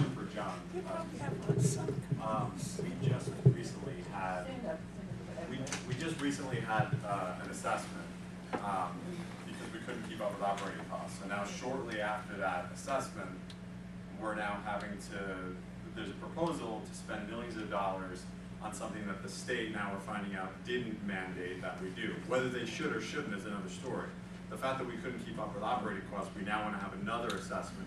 Why would we push, I find it very curious, why would we push to do something that the state hasn't, even if they do it in a week, if they do it in 3 months, why rush when we don't even have money for operating costs and we have George and his crew until that happens to incrementally, why, I mean, I find that bizarre. Could you possibly answer? I'm going to answer that first and then I'll give it to John. I want John to answer. Okay, I'm the president, I'm taking my prerogative. It comes down to, I'm going to repeat what I said before and what other people have said before. The underlying issues is not the date of the report. The underlying issue are the structural needs of the community and the safety of the community. That stuff needs to be addressed as soon as possible within the constraints of our committee and board process and within financial constraints. So the primary issue, as far as I'm concerned, and I guess I'll just speak for me, is it's my fiduciary duty to provide me and the rest of you with a safe place to live. So that's what I'm looking at. As far as the paperwork called 40th certification, we're going to be dealing with that, and one way or another, we'll put the two together. There are certain things we have to get done, and there is this thing called 40th year recertification out there. At some point along the line, they're going to come together. But number one priority is to make our place a safe and habitable place. Thanks, Margaret. Actually, I'm encouraged by the conversation we've had up to this point on this issue. The concern that many of us have had over the last year or so is that we were under the impression that this was something that this city was requiring us to do. And I looked at those minutes too, and it did list the report as mandatory. And the problem that we have with that is that there are people that are frightened in this community, and they're selling for next to nothing. I just looked at that. I'm concerned about that Sales and Lease Committee. I saw one bedroom unit. Is this correct, Francis? That sold for $28,000. People are scared, and we haven't been, I don't think it was made clear or has been made clear up until that Special Projects Committee meeting that we don't have to do this, that we can go about at our own pace, that we can get our management, that we can get our maintenance to look at these issues that can be addressed by maintenance, and that we can maintain these things so that they don't end up in the final report, which I'm happy that we don't have to produce another one in 2 years or whenever we actually get that letter. So it is, I think, already playing into some of the unfortunate drop in these prices that I'm seeing in the properties, because I thought for a while it was going up, and now, so let's not rush it. Let's not push the idea of an assessment. We've been frightened into believing there's going to be an assessment coming up. I don't think there's any need for an assessment anytime soon. If we do what we need to do and live within our means, and do the maintenance that we need to do. Thank you. I just have one comment to make. If a unit sells for $28,000, chances are that it's in very, very bad shape. And the committee has noticed the sales prices not going down. We find that they're going up. I want you to realize in some of the rentals that I read, our owners are now getting rents of $875 and $900 for one-bedroom units. There is no reason on earth why one bedroom in this community should rent for $700. Absolutely no reason not. We have efficiencies that are renting for $800 and $850. The committee has noticed that these rents are going up more and more all the time. We just recently, in one of the reports, you may have noticed, we had most of the one bedrooms are going in the range of $42,000 to $48,000. We've had some go for $54,000 and $56,000. We had a two-bedroom that I believe was a two-bedroom unit for $90,000, which is very encouraging. So the prices are not going down, ladies and gentlemen. The prices are going up. The rentals are strong. And as you could tell from the length of my reports, there's a lot of sales activity as well as rental activity in the community. And the committee does not see a downside economically. Excuse me, Francis, would it be possible when it comes to sales that you could indicate whether the unit that was sold was a foreclosure or a short sale, so that we can make a judgment about the price that it was sold? Let's say that $28,000 was a short sale or a foreclosure, then we would understand it more, rather than just something that's market price. I could add that to the report. That would be nice if you did that. Then the number would mean more to us. Fine. Thank you. I would like to correct what I believe is a misconception that John has and John is talking about. There are quite a few items in the engineering report that are relatively minor and relatively inexpensive that can be done by our personnel or by personnel that we hire. We don't have to go through a contractor.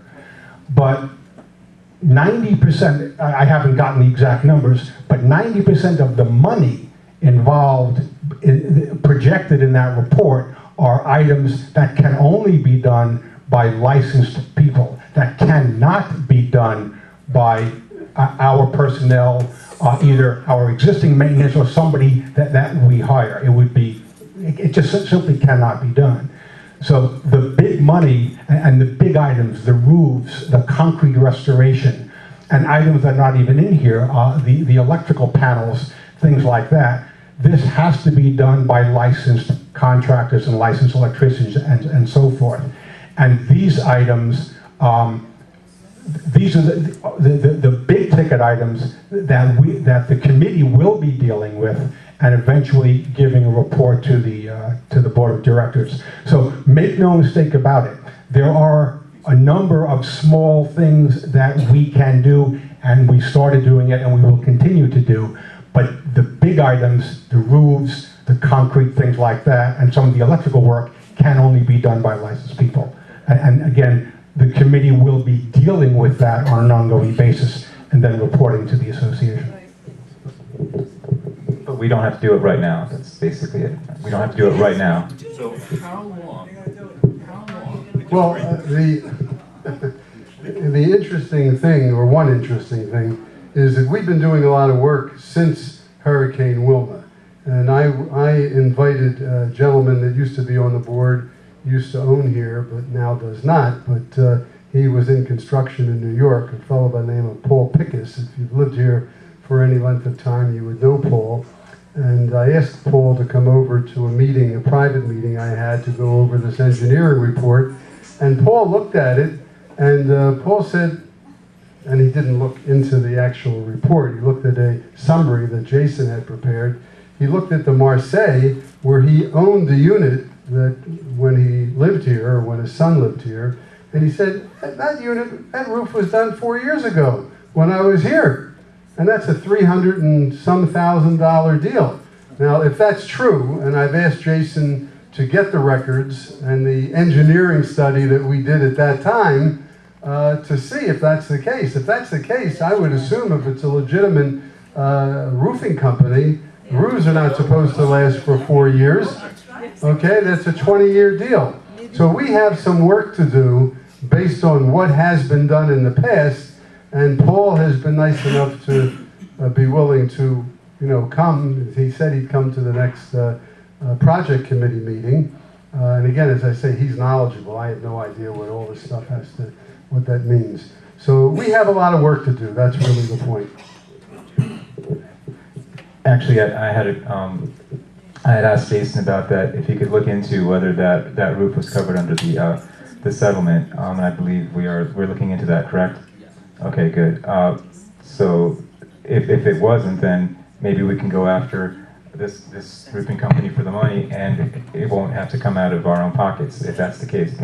So thank you. And that actually is the purpose of going through committee, asking these questions, because obviously I wasn't here, a lot of people weren't here, and this is where we get the information, and we are looking into that stuff to find out what we can pull out of that report. And if they're still in business, correct. Okay, are there any other comments on the board? Or can we go on to the next item? Okay. Next item is the locking laundry rooms. We have, our current policy is not consistent throughout the property. We have apparently 2 buildings that, for whatever reasons, the laundry rooms are locked at 10 p.m. and 9 buildings where they are not. I believe we should have a uniform policy throughout. Personally, I think the 2 buildings that are locked should be unlocked, and the policy being that the laundry room doors are not locked in any of the buildings. Any discussion on the board? I make a motion that we unlock all the doors. Any seconds? Is that enough of a motion to get it done? You need a second and you need to pass it. Do I have a second? John seconds. Are there any objections? Passes unanimously. That was relatively easy. That was a good one. Next item, clothes washers inside the units. We have units with clothes washers inside. This presents at least two issues. One, these units are using additional water. Second, it presents a liability an additional liability to the association. What, if anything, should we do about it? And I'm going to ask Jerry to open up the conversation. Actually, I don't think that they're using additional water. Okay, they're using the water they need to wash their clothes, but they're not paying the association by using the association's washers. So there's really no additional water usage. What they need to do is they need to do two things. They need to pay monthly additional money in their maintenance to make up for what they're not paying by using our washing machines. Okay, and the other thing they have to sign on to is they have to sign on to the fact if they damage, because of their washers, any part of the building, that they're responsible for it. They have to do it. In other words, I would think twice about putting a washing machine on a second or third floor. The first floor, if something happens, you're hurting your own property, generally speaking. But anybody that has a washer on the second and third floor, and they use it, and they damage the building, the units below them, they have to sign on that they're going to be responsible for it. Just like we have owners now who are renting, they're signing on to the fact that they understand that their tenant, if they don't pay, the tenant is going to be responsible to pay the association. So that's what we need. Unit owners to pay more, have to decide what it is, whether it's $25 a month or whatever it is, additional in maintenance, and they have to sign that they'll be responsible for any damage to the people below them. That's my thought on the matter.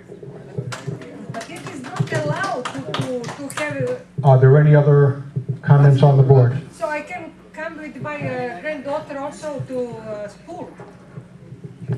Let's stick with washing machine. You want to put your granddaughter in the washing machine? What is the rule? Huh? If it's not allowed, so why we are talking? Okay, discussion on the board first. I have a question, Jerry. How are you going to, first of all, find all the units that have washers in them? I think we know that. I think we went through all the units for water, and the notation was made when they saw a washing machine. Okay, then how are you going to equitably charge back a fee to someone for having a washer like you're stating? How are you going to do that?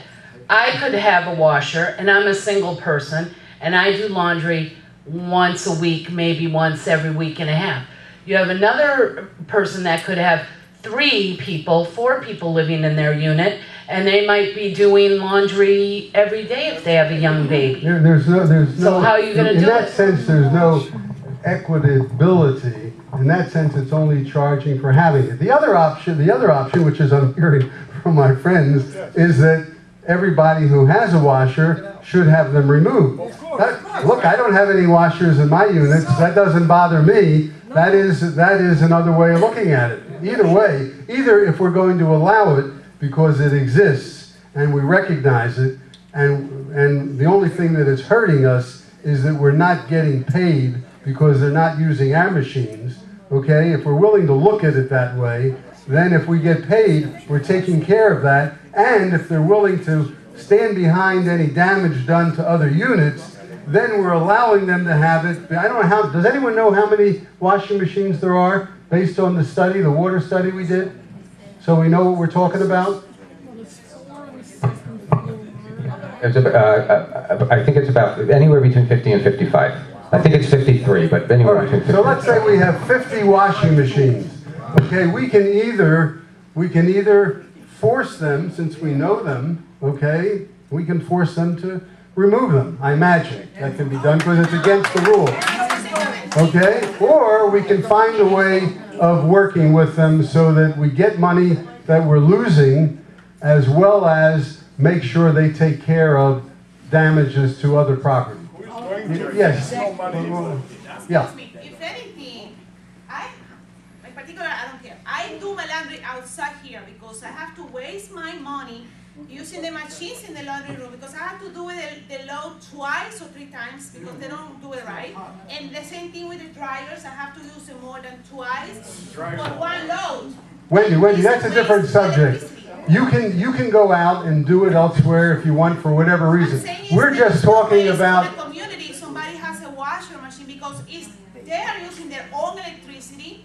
These machines, we pay $1 something for a load, and then, okay, we pay for the water, but how about the electricity that is consuming? All right, so you're saying that it's a good idea to let the people who have their units remain with their units, but just pay for them? No. Exactly. Or you're not saying that? I'm not saying that. Well, what are you saying? If they want to have their machine, they're not doing any injury to the community at all. If they want to have it, they let it have it. Right, you're saying let them have And it. not paying anything extra. We already have an increase in the asset. Oh, not let them, they can have it and not pay. Is that what you're saying? Okay, that's your opinion. Fine. Fine. Steve? Go ahead, Steve. Oh, please do, Steve. You get it, come on up and you can talk. I have quite a bit to say on this issue. I have a washing machine in my unit. I have had a washing machine in that unit since before the condo conversion, meaning 1970 something, when the building was first built. My parents moved into the unit, had a washer in the unit. Now, not all washing machines are alike. I have a high efficiency, low water usage machine. It's no more likely to fail and flood the unit downstairs than a dishwasher, a water heater, or any other appliance. I will not sign anything saying I will be responsible because I happen to have condo owners insurance, which, by the way, we are all required by law to have. Not true. Not true. Okay, Francis says it's not true. I was told. So you're saying, if I understand you correctly, you're telling us that you have a washing machine that if something went wrong with it and you damaged the people, because you're on the second floor, you damaged the people on the first floor, that's their problem. No, it's my problem. I'm insured for that. Oh, your insurance will pay for yes, absolutely. Now, I want to point out one more thing. There are people who use more water to cook a spaghetti dinner for their family than my washing machine uses. That's number one. And number two, I'm a single guy living in a unit by myself, and a unit that has 2, 3, or 4 people living in a unit, they're using 2, 3, or 4 times the amount of water that I'm using. So all I'm saying to the board is be reasonable, and whether the board likes it or not, and whether management likes it or not, there is such a thing as being grandfathered in. Your washing machine is grandfathered. Absolutely. That's what you're telling me. Absolutely. All right, we have to look into it. Thank you. Colette, you're an insurance person. Are you? I thought I heard you react to what he said, the fact that his insurance will take care of downstairs. It absolutely will. It will. Okay, thank you. All right, who else has something to say about washing Should machines? have insurance on their unit. You'll be next. Just one comment. The idea of a person with a washing machine accepting responsibility in case something happens, part of that responsibility could be just having insurance. Yes. Okay. On this subject, I don't do my laundry here either, and I have recently learned. We say, well, we're not getting revenue from the washing machines because people are doing it in their homes. We might not be getting any revenue anyway. These washing machines use 100 gallons of water per cycle. Per cycle. Yes. No, I talked to a man who's a professional at this. No, that's the Okay, look, I'll research and give it to you. That doesn't sound right. Well, that's the thing. Here's the thing. I don't know what we can pay for water. I don't know what we pay for water, I don't know what we pay for electricity, but it's easy for me to find out. Yeah, find out before you tell us. Okay. Okay, there's no point in telling us, because 100 gallons per cycle doesn't make any sense to me. I do my own wash, and that doesn't make any sense to me. Lillian, you want to say something? Come on up. Yeah, I wanted to say when we have bought Stand up, Lillian. When we have bought our condo in 2010, it was strictly said to us, George said to us, the association, I wanted to install washing machine and dryer also. He said, no, it's a prohibited, no, you have laundry, please. So, and what I see now, so many people do it and we say, okay, it's prohibited, but leave them, let them. I cannot understand. Is something rule or not? Out of 836. Thank you. Everybody should be allowed. Really? Let's get something high efficiency. I have an attachment for a connection for a washing machine, and I have a dryer in my apartment. I bought the apartment, and right now I don't have the washing machine. I took it out, but I have the connection for it, and I paid extra for that apartment when I bought it because I could have a washing machine in it. So you have no right to order me now to take it out. And I also I demand the right to get extra when I decide to sell my apartment so that they can have a washing machine.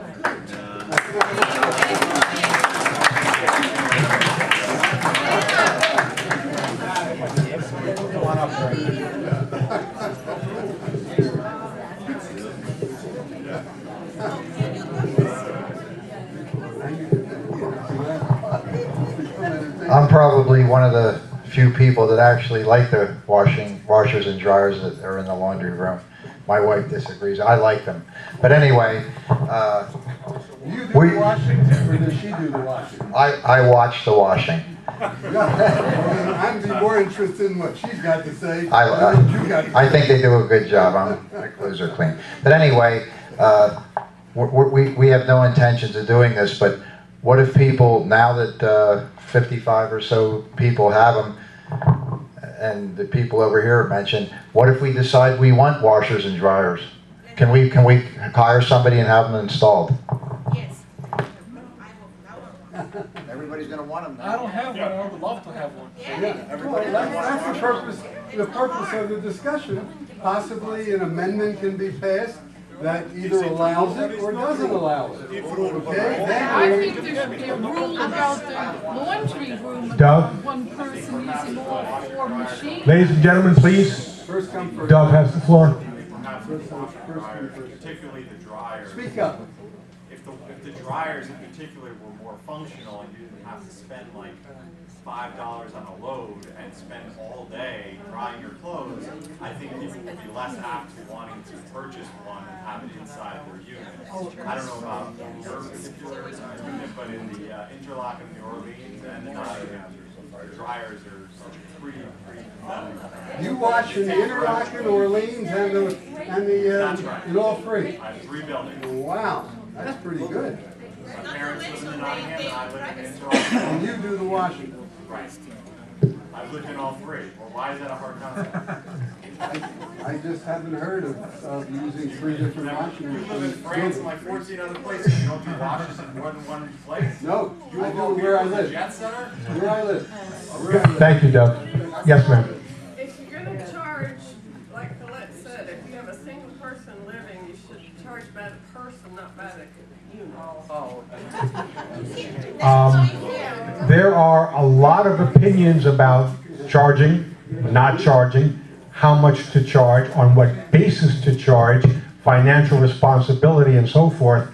One thing I would like to know is, does the association have the authority to now, let's say we decided that we want to charge people who have it. Can we do that under 718 and our docs? If you don't know the answer, I'd like to be able to find out. Yeah, yeah. The first thing I would say is that it's, I believe it's in the docs. If it's not in the docks and it's a rule, I'm going to give you two answers. If it's in the docks, you would need to have an amendment to change it if you want to have washers and dryers. Just keeping in mind, you make $70,000 a year on the washers in the units, in the buildings. If it is a rule, it can simply be changed by the board. I believe this is a dock item, but I'll get back to you on that. It's a dock, yeah, it's a dock item. You're going to have to do an amendment to pass it. The question about if you are going to charge people for it, that is a legal issue. We will have to ask and get a legal opinion on that. Simply because of the age, and there's so many different, and getting a legal opinion will cost $10. So it's not like this is going to be a big thing.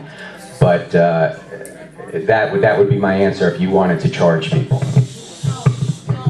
So I suggest we need that piece of information. In order for the association to make a determination, to make a decision, we need at least that piece of information. So I recommend, I move that we table this item until we get at least that information. And in the intervening weeks, if any of you have opinions on this, let us know, and your opinions are important. Okay, we have a second. Well, we're trying to get through the meeting. This is important. Okay, all your we're not making any decisions now, I promise you. There are no decisions being... Okay, one more comment. This is very important. You need to vent the dryer out. This is going to be a hazard. Back home, we had 2 children die because even the parents were downstairs, they hadn't cleaned out the vent correctly, and the smoke got upstairs and the children died. Here people are going to throw their items in, go and take a walk or do something because they're not paying attention to the dryer, and it's going to cause hazard. Luli, to answer that, Luli, that is true when people do it surreptitiously. Okay, if it's something that is allowed to be done, then people are going to install them properly. I'm not saying one way or the other, but when things are done behind your back, then they take shortcuts. But if they're not done behind the back, then they're more likely to be done properly. Okay, so this item is, there are no objections to the tabling. It's going to be tabled until the next board meeting, at which time we'll have the legal opinion, and feel free to... You better seriously consider putting washing machines or a dryer in a new apartment. They're going to start cutting pipes to get the water in, and what are they going to cut to get the water out into the drain? Think about that first. That's another important issue, and these will all be considered the next time. Thank you very much. Okay. Next item on the agenda is the new number, I guess, 12. Exceptions for income, asset, sales, and leasing requirements for existing residents. I'll leave that up, Mr. Levy. Okay, well, the reason why this is on the agenda, because it was brought to our attention that if there are people who financially need to downsize, and they've been here for X number of years, and they've never been delinquent, and they're upstanding citizens in the community, and they find themselves unfortunately needing to downsize. However, they don't meet the income requirement on the books, even though they're paying on time. There was question, can there be some form of looking at each individual case on a case-by-case basis for those who have been here for X number of years and always have been upstanding citizens, and this is why it's on the agenda for the board to discuss. Okay, I'll make my comment is the association has the authority to examine any purchase or lease application and rule on that application in an appropriate way. My recommendation would be to deal with this situation again, right now this is theoretical, would be to deal with the situation if and when it comes up on an individual basis, because we already have the authority to deal with this on the individual basis. And I would say that, and I would anticipate that we would be doing so with an eye towards fairness and compassion. I have to disagree with you, simply because our condo docs prescribe certain limitations of income and other guidelines for approving or disapproving sales or leases. So we can't do this outside of the condo docs on a case-by-case basis. It would require an amendment to the condo docs to provide for this exception. Thank you. Why am I not surprised? I disagree. I think common sense overrules. In this particular case, we're saying someone who is an owner, has been an owner, has been current in their maintenance and assessment, has the common sense to look into the future, perhaps because of loss of employment, changing, downsizing jobs, income, or simply a senior citizen that doesn't need the space because the husband or the wife passed away or whatever, and they need smaller space. So to me, common sense, if that person is smart enough to realize that one way of helping their situation is to downsize, I don't see, and he or she has been a good part of the community, why would we start looking at income at this stage of their life? It doesn't make any sense. They've been a factor. Maybe their children now are paying for the maintenance and assessment. It doesn't make any sense to go by the same standard that you're using for a newcomer to the village that you have no history with. And I don't understand, if you can't use common sense and you always have to turn to the document, it's mind-boggling, just mind-boggling to me. Jerry, Actually, Francis, I understand what you're saying, no question about it. And I hope that I may not be in that position eventually, but any of us could be in that position for any number of reasons. All I'm saying is that we do have a declaration of condominium which sets certain criteria, and we can change that criteria by an amendment voted by the members. In the case that you're talking about now, common sense doesn't enter into it because we do have a valid amendment in our declaration of condominium that requires a certain financial obligation. And all I'm saying is that it can't be done outside of the docs, and we would have to have an amendment to the docs.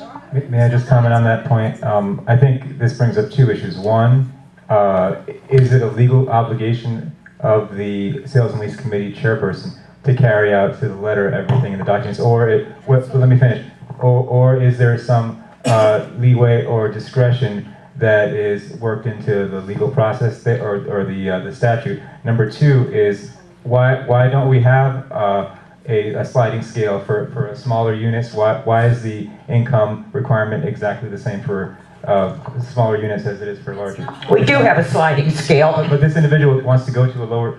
We already have a sliding scale, and yes, the committee is bound by law to apply the standards of the docs. Francis, when that resident who has been living here for a while first moved in, the standard was lower. And then behind their back, you raised the standard, and now you're expecting that person who's been here maybe for 20 years to be able to meet that standard. Doesn't make any sense. No standard was raised behind anybody's backs. Well, there was a legitimate amendment to the condo docs. Well, yeah, but was voted by the but membership. those people can be grandfathered in, since we talk about grandfathers. Make one exception and there's more. Yeah, that's fine. As Follow long the as the rules and standard, regulations, that's our job. as long as the standard is they've lived here and they've been current. Yeah, put it in the docs. Hey, yeah, that's why the legal fees are $400,000. Do you know what those documents look like when the lawyers get done lining them out? We're not talking about that. We're Yes, talking we about are. making an exception. Our rules and regulations are what they Are you are. saying doing it in They the rules? follow them. Are you saying you're doing it in the rules, or are you saying doing it in the docs? The docs. She's talking about the docs. That's what Well, I the docs mean. is a I'm whole- sorry. The docs are all legal. Jesus, Jerry, come on. Leave Jesus out of this. Ooh, watch your language, Colette. Okay, okay. No foul language. Okay, let me hopefully put this to rest. Those one exception. Right now, this is a Common sense is respect. Right now, this is a theoretical conversation. An application, as far as I know, has not come to the Sales and Lease Committee that presents this situation. And we can talk about this until we're blue in the face right now. I don't see anything that can and will be done at this meeting. If at some point anybody in the community wants to amend the docs and present an amendment to the association, which will then go through the process, that's fine. At this moment, I don't think the board is going to vote for anything because there is nothing to vote on at the moment. One more thing, Mark. Yes. I just want to say that humanity and compassion for one another is more important than the damn condo docs.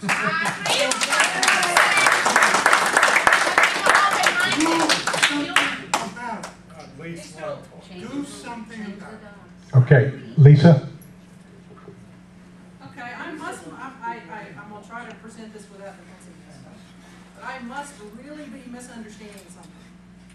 Sales and Leases has been approached unofficially. I can't hear what she said. Sales and Leases has been approached unofficially about people downsizing. Can't hear you, Lisa. Yes. Okay. Sometimes I get defensive when I talk, and I'm going to try to remove that as well as I can, so please bear with me. I must be misunderstanding some very basic things here. Sales and Leases has been approached unofficially about whether an existing resident would have to requalify, and the answer was very blatantly yes. Okay. And if that's the case, why proceed any farther? And the second thing is, it sounds like maybe through implying or something that given it can either decrease the risk to the association and to the resident, or we can potentially foreclose. That foreclosure seems like the better option from this stance. And I don't quite get how that's preferable.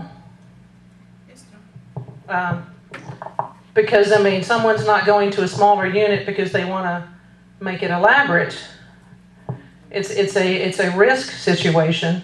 It's a payout situation. If they qualify when they moved in and stayed current and a good citizen, or we don't call it citizens here, but a good resident here, then to say, well, you can't even apply because we're gonna turn you down. And but we love to snatch the unit when you fall on your butt. Excuse my lack of official terminology here. So, what am I missing here? Thank you for the comment. Edwin?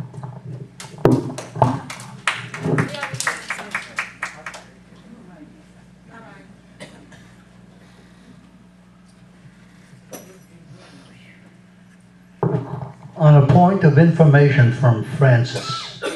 Francis, do you recall there was a time when there's a 25% limitation on rentals in this condominium? Yes.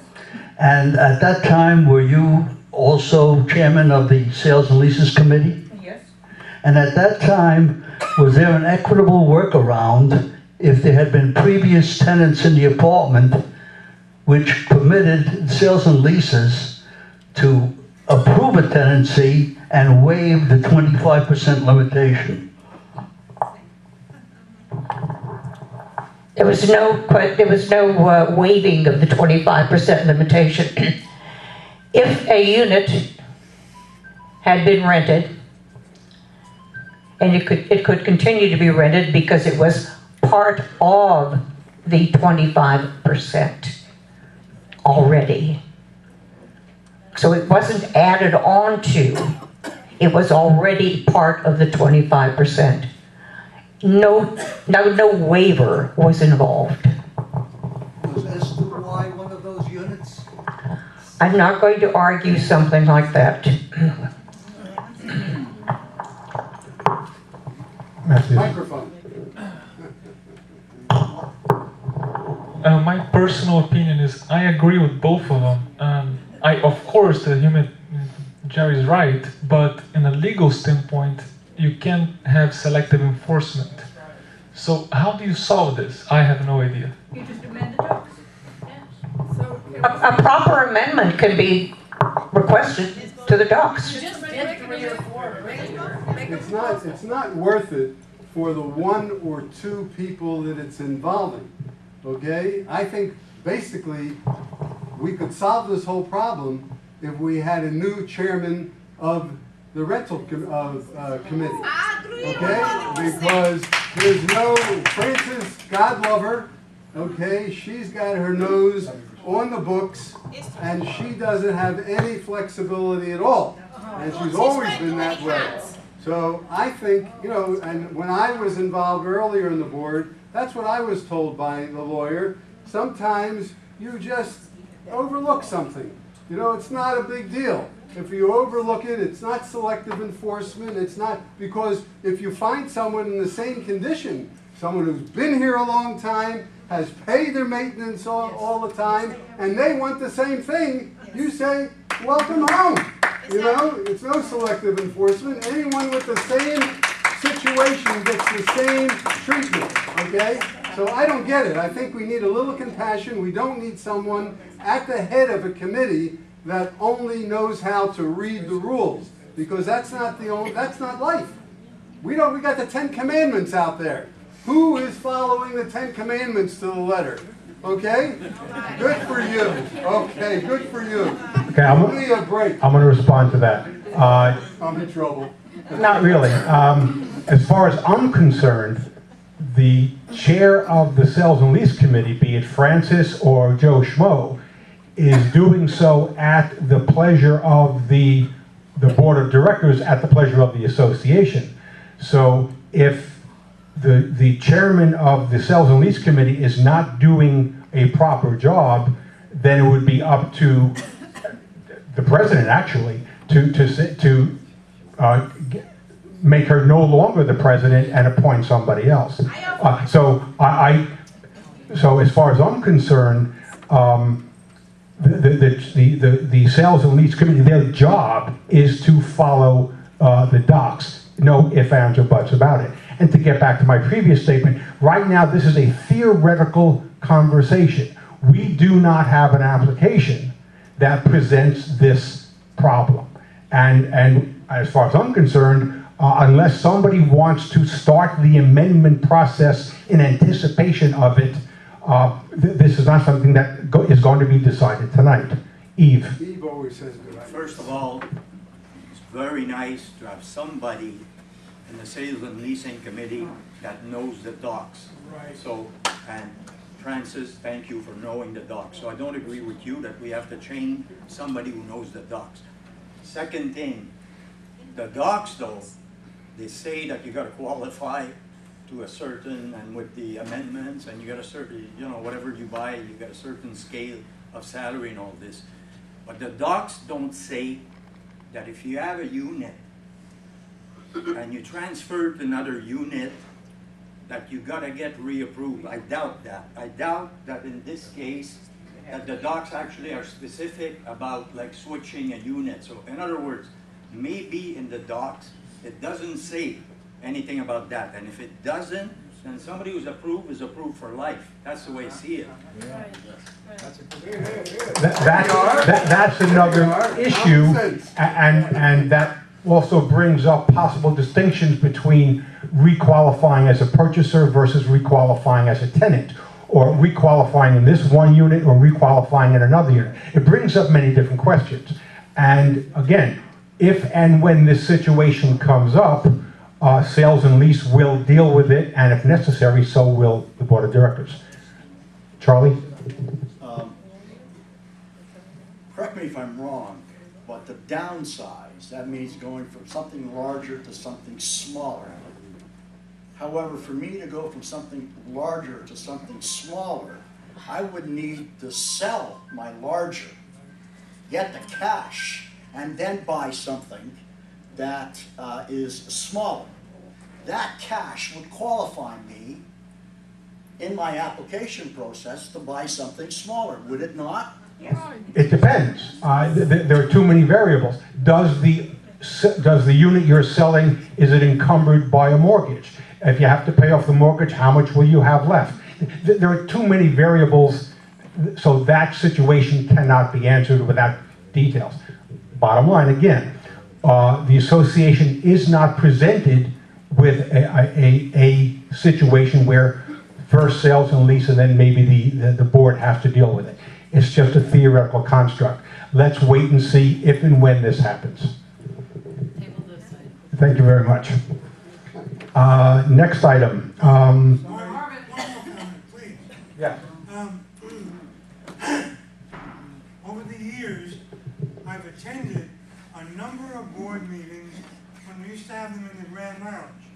And I can remember individual meetings where cases were brought before the board as hardship cases.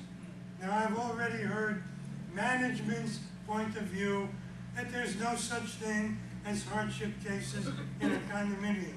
The fact of the matter is that we have brought individual cases which we labeled as hardship cases before the board to vote on them individually. I remember that too. And I remember I might even been on the board of directors at that time. So I recall that situation. And if and when anything like that comes to sales and lease, we will deal with it. Yes, leave the door open. Without question. Yeah, as far as I'm concerned, it's an open door. Nothing is written in granite on this. Okay, we're going to the next item on the agenda. Marvin, may I make one quick, brief comment? Sure. Just to answer to what you said, if I may. We absolutely do look at individual cases, as we've done by making payment plans for people who are at hardship with the special assessment. And number two, on the agenda, we do have payment plan that management wants to put before the board to pass because of a hardship. So I just wanted it to be clear that we do look at individual cases as management. Thank you. Next item is bicycles on balconies. I believe this was requested by John, so. Thank you, Marvin. The reason I placed this on the agenda is because about a month ago I was surprised to find out that we do have an existing prohibition of having bicycles on the balconies. And I was asked, I had a bicycle on my balcony, I was asked to remove it. I did remove it, and it's been sitting in my living room for the past month. And I would like to propose that we change that, not because of my own personal situation, but I do see other bicycles on balconies. I don't think it's an eyesore. I don't see why it would be a problem. I don't think, personally, I don't feel that the racks are a good, safe alternative in terms of either safety or maintenance. Why should I be, or anybody be forced to put their bike out on a rack to be exposed to rain and the elements and so forth? So my proposal is to remove that requirement that prohibition. Is that a rule or is that a document? It's a rule. It's a rule. It can be simply done by the board, correct? They can change the law. The board could change the rule. Yes. We don't need anybody else. That's correct. So all we need is a motion to do that. That's all. Yeah. Any other comments from the board? let's get discussion first. Yeah. Um, Yeah, I got discussion. Okay. I tend to agree with John. I don't think that a bicycle is something that is that's something that is strange, and especially since we have different size apartments, I just can't imagine someone in an efficiency apartment with the room in their apartment to put a bicycle. I got mine in mine apartment. You have it? Would you like to have it in your apartment? Would you like to have it on your balcony? Well, unfortunately, I don't have a balcony, but so I have Oh, it they don't sitting have in the balconies. hallway. Oh my, sorry about that. So I have it sitting in my hallway. In your hallway? Oh, that's allowed. In your hallway it's allowed? That would be strange. In my apartment. Oh, in your... In my apartment. in the hallway of the apartment. Yeah. All right.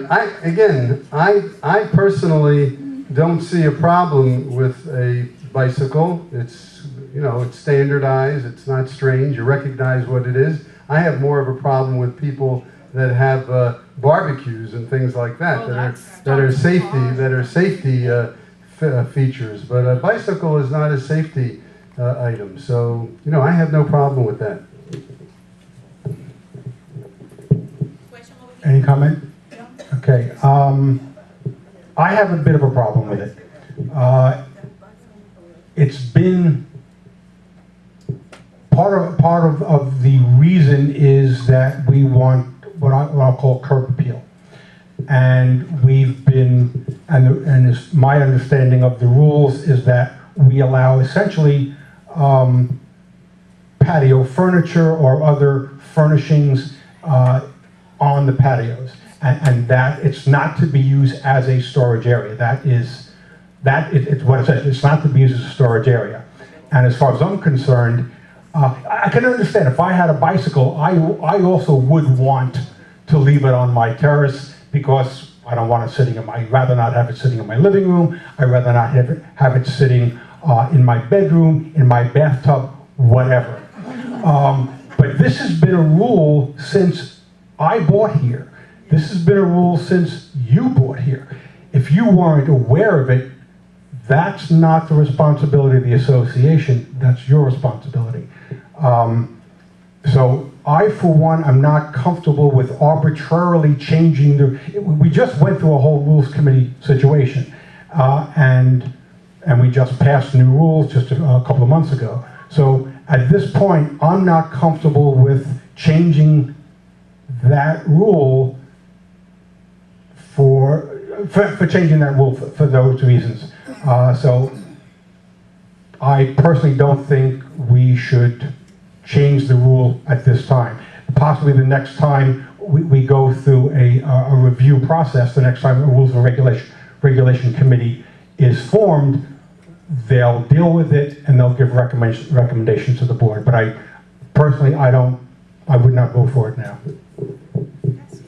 I just call to your attention that in the past we weren't allowed to have motorcycles on the property, and now we allow motorcycles in the first parking section. Okay, and the other thing, if I'm correct, I understand, but they weren't allowed on the property before. Now they're allowed on the property. And if my memory serves me correctly, I haven't seen it in the docs. These trucks that we have here, not the SUVs so much, but the panel trucks that we have here. I don't know the proper terminology. Those also were not allowed in the past. But not true? No, sir. Yeah, I thought that it was true, and now the driving... I thought it was true. Yeah, the vehicles are different today, and we've just accommodated. I know we're not allowed to have signs on the vehicles, but I thought we couldn't, in the past, couldn't have those two-door things with the thing in the back, whatever you call it. Pickup truck. Pickup truck, that's it, a pickup truck, yeah. I thought so too. Yeah, you're allowed to have a pickup truck. It just wasn't. Would you look up that in the docs to see if the originals, if we were allowed to have pickup trucks? Okay? All right, so again, bicycles are harmless. Like John said, these racks, some of the racks are upside down. You know, you can't even use the racks. So again, I think it's worth talking about. We may not win, but at least we can bring it up and maybe eventually we'll win. Just Okay. I think there's a very clear distinction between allowing motorcycles to be parked in one particular part of the property and allowing a change in our appearance on balconies. It's just two very different situations. So again, and right now I'm not inclined to vote for that kind of a change on an appearance issue. Yeah, but motorcycles make loud noise, bicycles don't make noise. Put blinds or enclose your balcony. So it's private. Yeah, at this point, as far as I know, there are a few people who have made an investment to enclose their balconies. They've made quite an investment, and they have blinds around them, and that's perfectly fine as long as they get approval from the association as far as the plans are concerned. Once they do that, if whatever is on those balconies cannot be seen from the outside, it's not an issue. Why is the appearance of a bicycle on a balcony so offensive to you? It's the logical place to park a bicycle, number one. And you know what? I'm kidding now, but my bicycle has a seat on it. And if I sit on my bicycle on the balcony, that's patio furniture.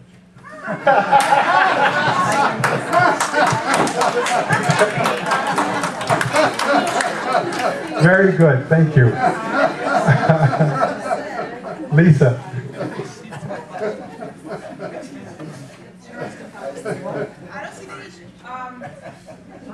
Earlier when we were talking about washer and dryers and certain people were grandfathered in, including corner units, and the movement, although it was tabled, was to change that.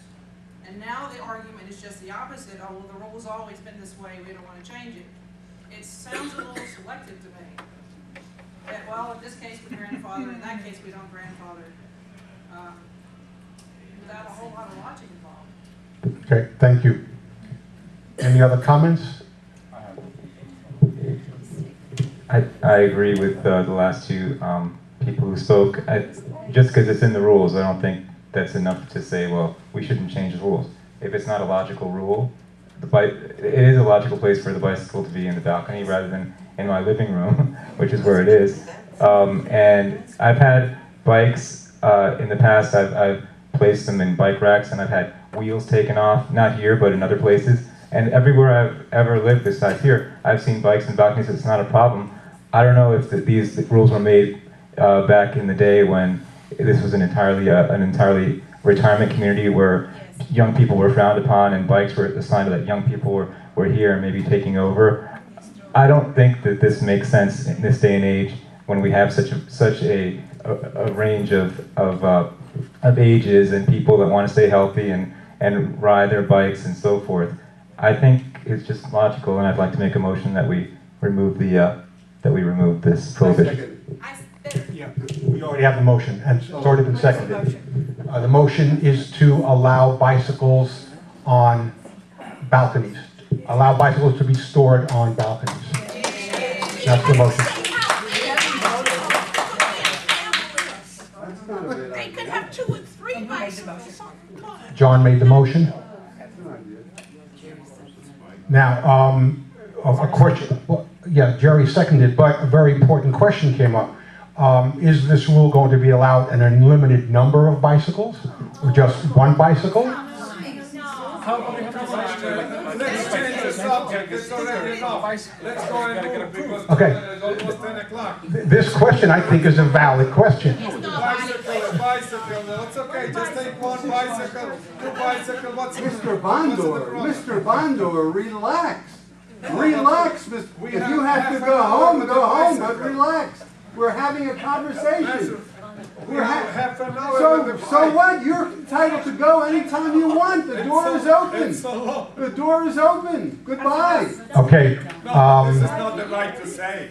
Come on, we are owner. So another issue here, Mr. Bondar, please, enough.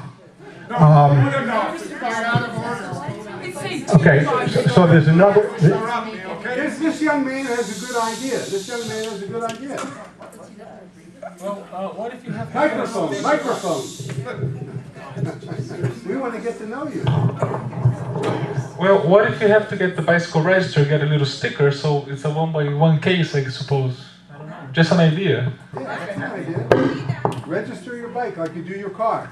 So if you have, let's say, 2 bikes on a balcony at most. Okay, the vote is, the motion is before the board. Roll call, please. Mr. President. Wait, he's got a comment. Please, I have a suggestion. Since the docs say that we're not allowed to have our bicycles on the streets here. It doesn't say that. On the balcony. Yeah, but on the streets also. No, there's no prohibition about riding a bike in the common area. Yeah, but why don't we have a shed somewhere and put all the bicycles in that shed?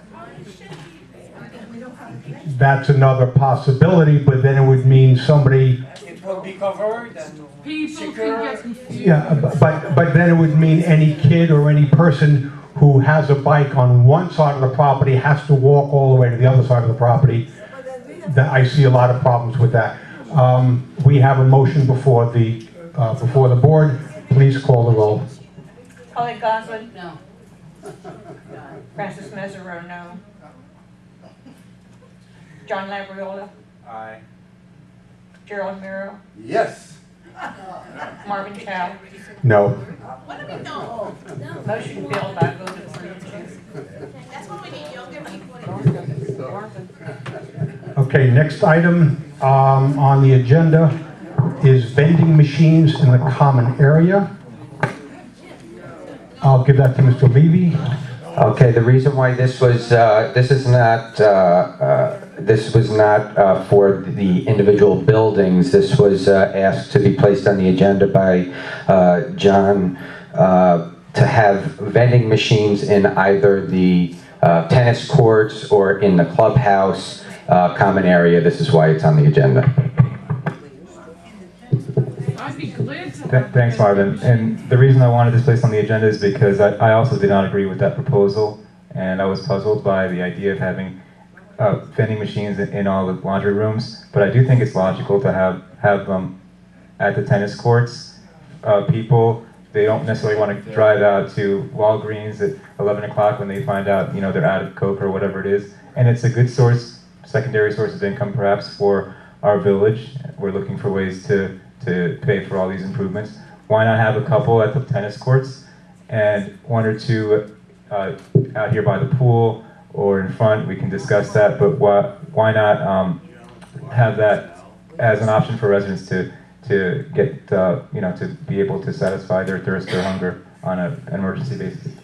John, the question is, we have had that before, and I believe that the vending machine companies have taken them out because we didn't do the volume that was necessary to have them make the investment. I think that was the case. Does anybody? Yes, that's true. That was the case. They weren't giving us any revenue. They were using more electricity than they gave us, and people were not. They weren't practical. They weren't economical. So why were we proposing to put them in the laundry rooms? That was a new idea. That was a new idea, and it was voted down. Okay. It was very unpopular. I think that would be a good idea because, your little tea shop closes so Excuse early. me, board comments. I was around when there were vending machines by the tennis court and outside by the pool. And one of the comments that I observed is that those cooling systems were, especially during the summer months, were operating 24/7. They almost never shut down. So, and the minuscule amount of income that we got from it, we're sure did not even pay for the electricity. So it's just economically, it doesn't make any sense to do that. And as far as people having beverage, they're more than welcome to bring their water bottles or anything else. The only restriction is they can't bring a glass container. Any other comments on the board? Any other comments from the audience? Well, I think it would be a good idea to bring the vending machine back to the clubhouse or put it in laundry rooms because your little tea shop closes so early. Okay, thank you. Michael? Is it different clientele now than it was before? I mean, back years ago, there weren't this many young people. And people like me, who can't drive, I appreciate a machine here. And I'm sure there's got to be one other person here like me. Okay, as far as a vending machine, my personal objection to a vending machine outside is because there's little likelihood that I believe that it will pay for itself. It's going to be a net expense. As far as a vending machine somewhere inside the clubhouse where it's not subject to the extremes of heat, I'm personally willing to consider that. Excuse me? Outdoor vending machines are not only difficult to maintain, but very costly to maintain. But we used to have vending machines in the small card room. You could go in there and buy chips, snacks, cookies, ice cream, soda, and I find it a little hard to believe that they weren't making any money, because every time I went to buy anything, they were sold out. I think that there's another reason why the vending machines were removed, which happened a short time, and this is nothing personal, this is not a personal attack. The vending machines were removed a short time after our tea shop opened. Yes. No. There's Okay. You'd have to be very naive to think that there's no connection there. Personally, I'm willing to consider the prospect of putting vending machines in, I think, what we now call the kitchen. To me, that would be the logical location for it. And I think do you think it's possible to get a bid from a vendor for just a location in the kitchen? Sure, anything's possible. I can talk to them, and they may stipulate where they want it for exposure, but yeah, I'll bring somebody in, the people that we have. Any objections on the board to having management look at that? Can we get 3 bids? Can we get 3? Well, yeah, of course, there's always multiple bids, right? Yeah, we'll get 3, and whoever gives us the highest percentage. We don't pay for anything, yeah. Do we need a board? Do we need a board vote on that, or just have you do it? Okay. We don't need a formal motion. Very good. For management to look into it. Okay, next item is payment plans. And Mr. Levy, please give us the details on that. And the information is in our package.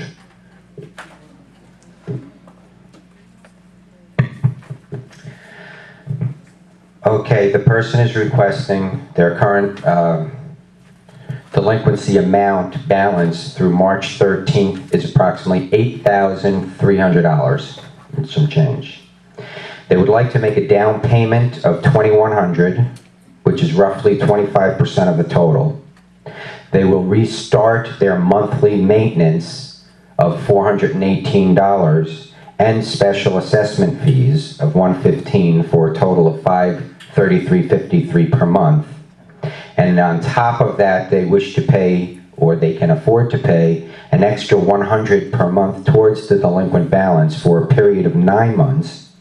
Then starting in January 2014, they will increase that to $200 above their maintenance and assessment for 12 more months, followed by an extra $300 per month paid through 2015 for a 31-month total payback. While it's taking them 31 months, and this is very important to understand, they will continue to pay their current maintenance and assessment every month starting now, and it will take 31 months to pay the arrears. They also are requesting that upon removal of the payment plan and following the down payment, that restrictions to the common areas be lifted, barcodes, clubhouse, pool entrance, etc., and he would like a response as soon as possible so that he knows how to proceed. Any comments from the board? What happens if he fails to do this on any specified payment? A formal payment plan will be written up by Alliance. It will be paid to Alliance, who pays us, and a lien will be filed. And in the event that he does not come through with what he's saying, we have the option to immediately go to foreclosure. So a lien does get placed at the time of accepting the payment plan. Any other comments on the board? So, Jason, do you feel that this is an equitable arrangement personally? Do you think that this makes sense? It absolutely makes sense because you, from right now, will be getting your maintenance and special assessment every month. And so you're not going to lose out a potential of 8 months of running vacant until we can take title, and then we can lose the title when the bank forecloses. So I think it makes logical financial sense to do and to help the person. May I have a motion? John moves to approve the payment plan as presented. Do I have a second? I'll second. Are there any objections? Motion carries. Thank you.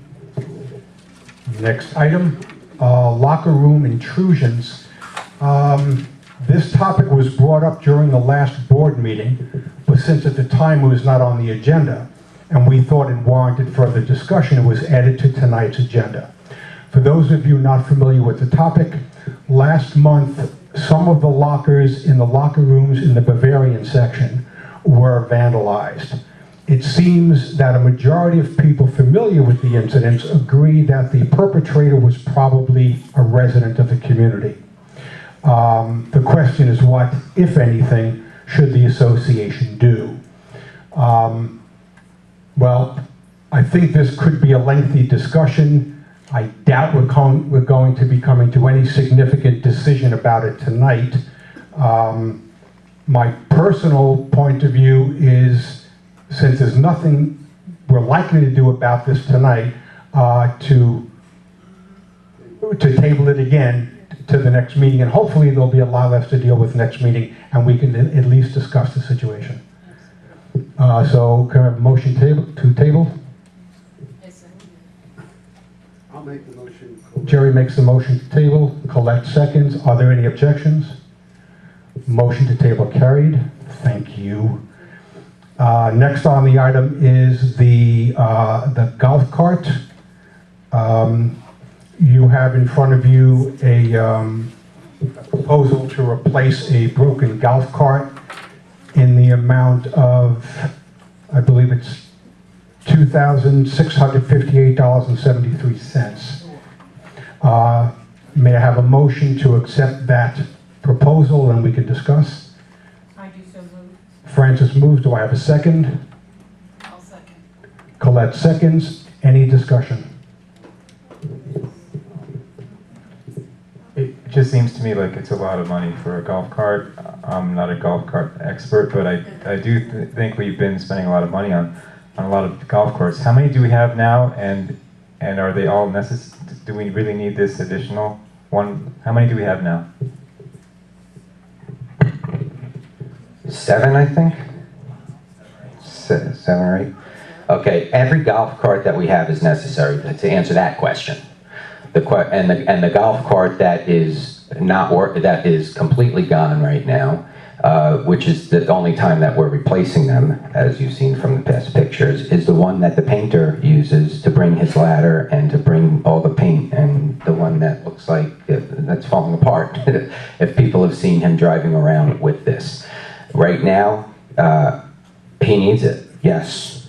As to the price of it, normally something like this would be well over $3,500, $4,000. I mean, even when we did the bids, the reason why we're getting this price is because we made a deal, and the board had this. The previous board had all of the everything in front of them with bids, and we said to him, that if you look at the past meetings, that we obviously are going to have golf carts that are going to die completely. They're more than 20 years old on the property. Give us the price now as if we're going to buy them all.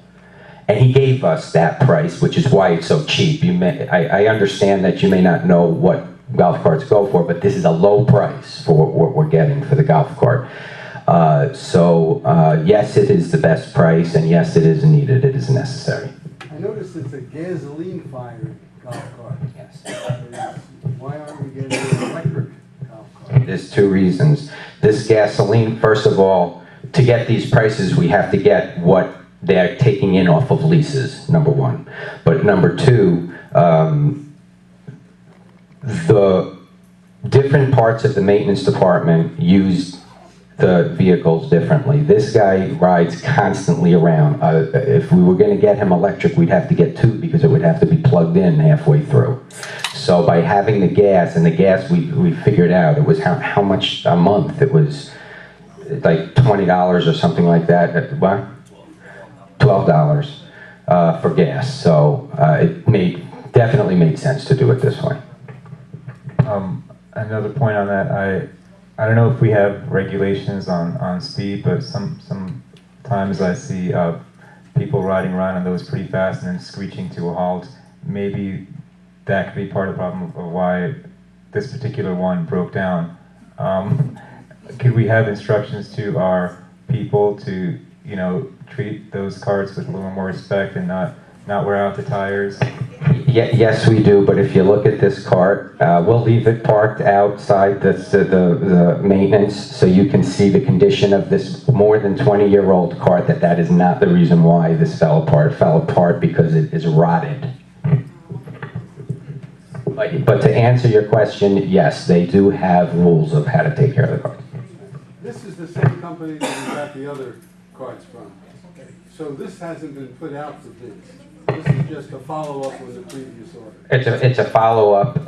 However, no one could come close to this price. I mean, they're all well over $3,000. Some of them $4,000. That's why we have the price. Have you checked with golf courses? I'm sorry? Have you checked with golf courses? The golf courses, they're on lease at the golf courses. They go right back to these distributors. That's where we're getting this one, off of a lease. Okay, we have the motion, we have it second.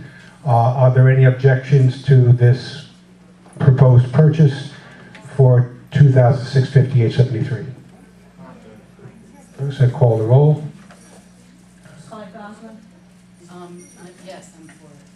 Francis Mesereau, yes. John Hybriola? No. No. Gerald Merrill? Yes. Martin Town? Yes. Motion passed, I vote 4-1. Thank you. Last item. Hallelujah. Okay. Last item is the Marseille rear ADA access door. Mr. Levy? Well, I'll do the motion first. We have a proposal for what is essentially a mandated American for Disabilities Act access door for which building? For the Marseille building, in the amount of $3,588. May I have a motion to accept the proposal? I make a motion to accept the proposal. Colette makes the motion. Do I have a second? I'll second. Jerry seconds. Discussion, please. May I have Mr. Levy just present the reasoning for it? We do have somebody that is living in the Marseille. They have a disability. They can't get into the door because we can. Well, by the ADA compliance, if somebody does have that issue and they bring it to you, you do have to act on it. They want to have a ramp because of the way the design of the Marseille is. There's not enough space from the curb to the door, and unless you do a wraparound ramp, which would then create a fire hazard for the egress. So you make the best accommodations, which is we have ramping in the back, and we just need to put an electronic door. Electronic door needs to, because the rear door has locks on it, it has to be done in a way that when you press the button, anybody can't just open the door. So it still will be a key-operated button, weathered, so that it can handle it. So it will release the magnetic locking device. How much is this? $3,500. There were bids that went to the board. This is the lowest bid. Jason, it sounds to me like the issue here is the lock. Is the reason that she can't get in the door because there's a lock on it? I mean, that she can't get in with her wheelchair is opening, using the lock at the same time as wheeling yourself in? No, it has nothing to do with the lock. The only reason I mention the lock is that's what increases the price, because you can't just have a simple push button to open the door, because then anybody can open it up. It has to be where you put your key in, and then you push the button, and then it will release the lock. So what is her issue getting in? Is she on a wheelchair? She's in sometimes a walker, sometimes a wheelchair. And so she doesn't have the sufficient upper body strength to push the door open at the same time as she tries to get in. Is that the issue? Yes, that's the issue. And when it's brought to your attention, you must act on it by the ADA laws.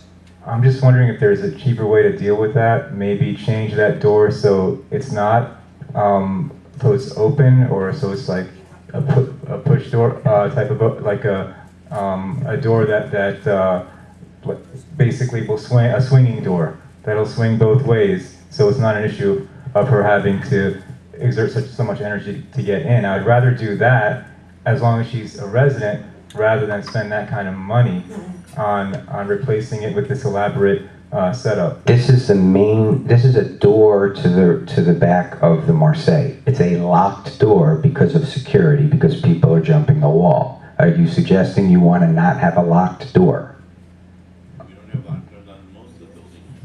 The door has to be locked. The front door isn't locked. The front door isn't locked. I understand, but the back doors are locked because you had intruders, so there was apparently a board decision to put locks on the back doors, and okay, so however, what was brought to my attention, first of all the doors are locked back there.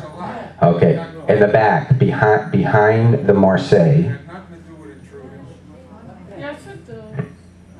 I mean, you could walk through the front. I mean, they're locking the back door. We're not I can discussing sneak through the front door and do anything. Okay, at this point, we're not talking about the whys or wherefores or the advisability if it's locked and why it's locked and any of that. The only issue before the board is we are required, because we were asked by this handicapped resident to have an ADA-approved ingress and egress. We have put out the bids, we have gotten this bid, it is the lowest one, and it meets our requirements and ADA requirements. So we need to approve or not this bid. And it's more than just asked, it's demanded of us. Yeah. And that's a little stronger than someone saying, you know, I think I want to have a door. This is a demand being placed. We are required to. If this person said, I want to come in through the front door, and I'm not taking no for an answer, will we have to put a ramp up?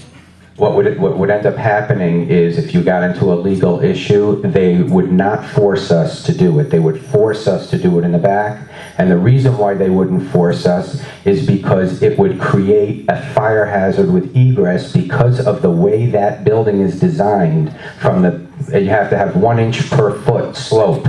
It's not like, Yorkshire, where you have all this area from the curb. You would have to cut off half of the front entrance, come in front of people's balconies, or the front, and then come back around and cut off the whole.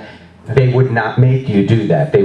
What they could do is make you put in a lift for $25,000, or the door, yeah. It could be worse. Yes, it could be much worse. This is the cheapest way to go, yes. And it's a lot cheaper than a lawsuit, too. Yeah, that's my point. The issue issue with the ADA is that we need to provide access to this lady. It's not that we need to do this door specifically, it's that we just need to provide access. And I'm saying, wouldn't a swinging door provide that access? The issue is whether we want to do that because of some other safety concern. Now, if there's a wall jumper, they can easily just walk around the building and come in the open, unlocked front door. I don't see a big issue there with safety, because so it's not an ADA issue at this point.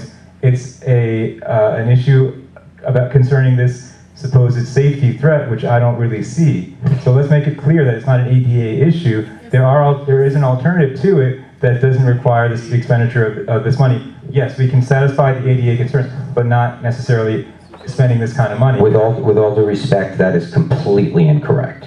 It is an ADA issue.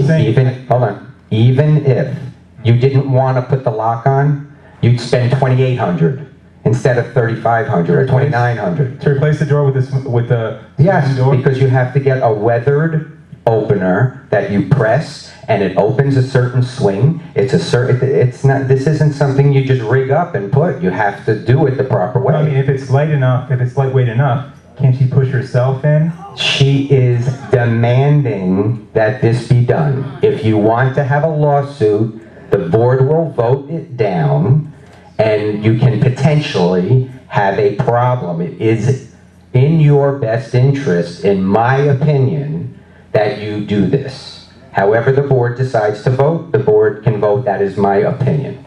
Well, I believe there are alternatives, and I don't think we've explored all of them with this lady.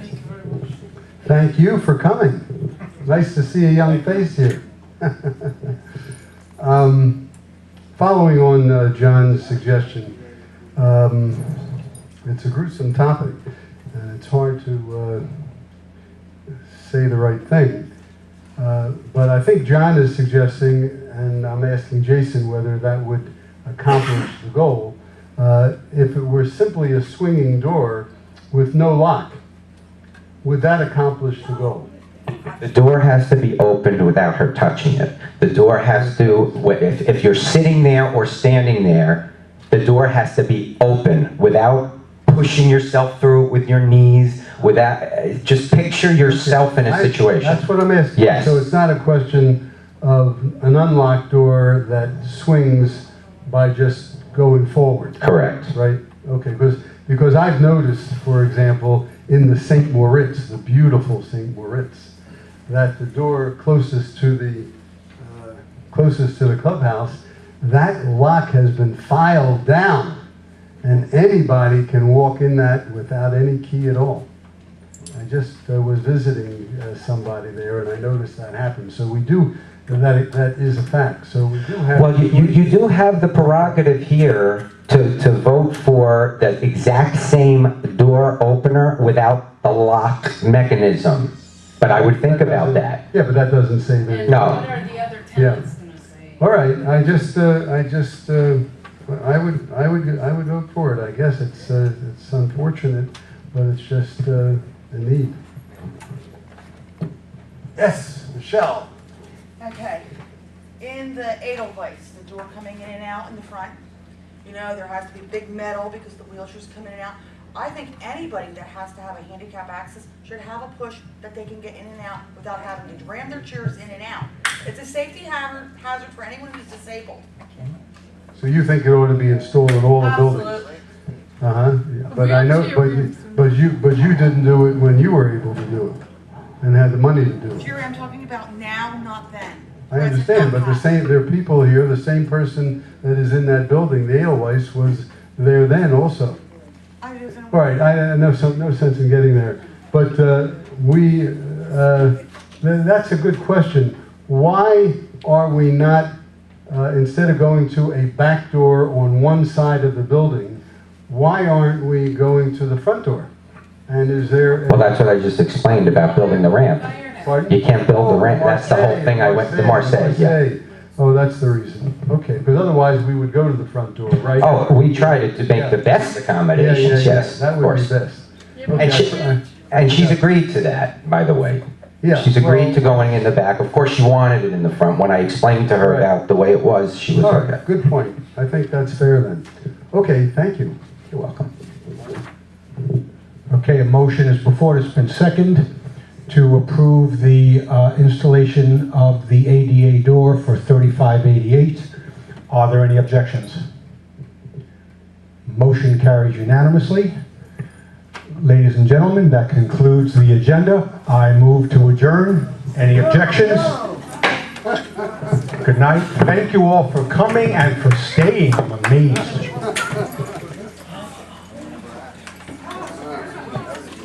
They can't have a lawsuit, John. That is the.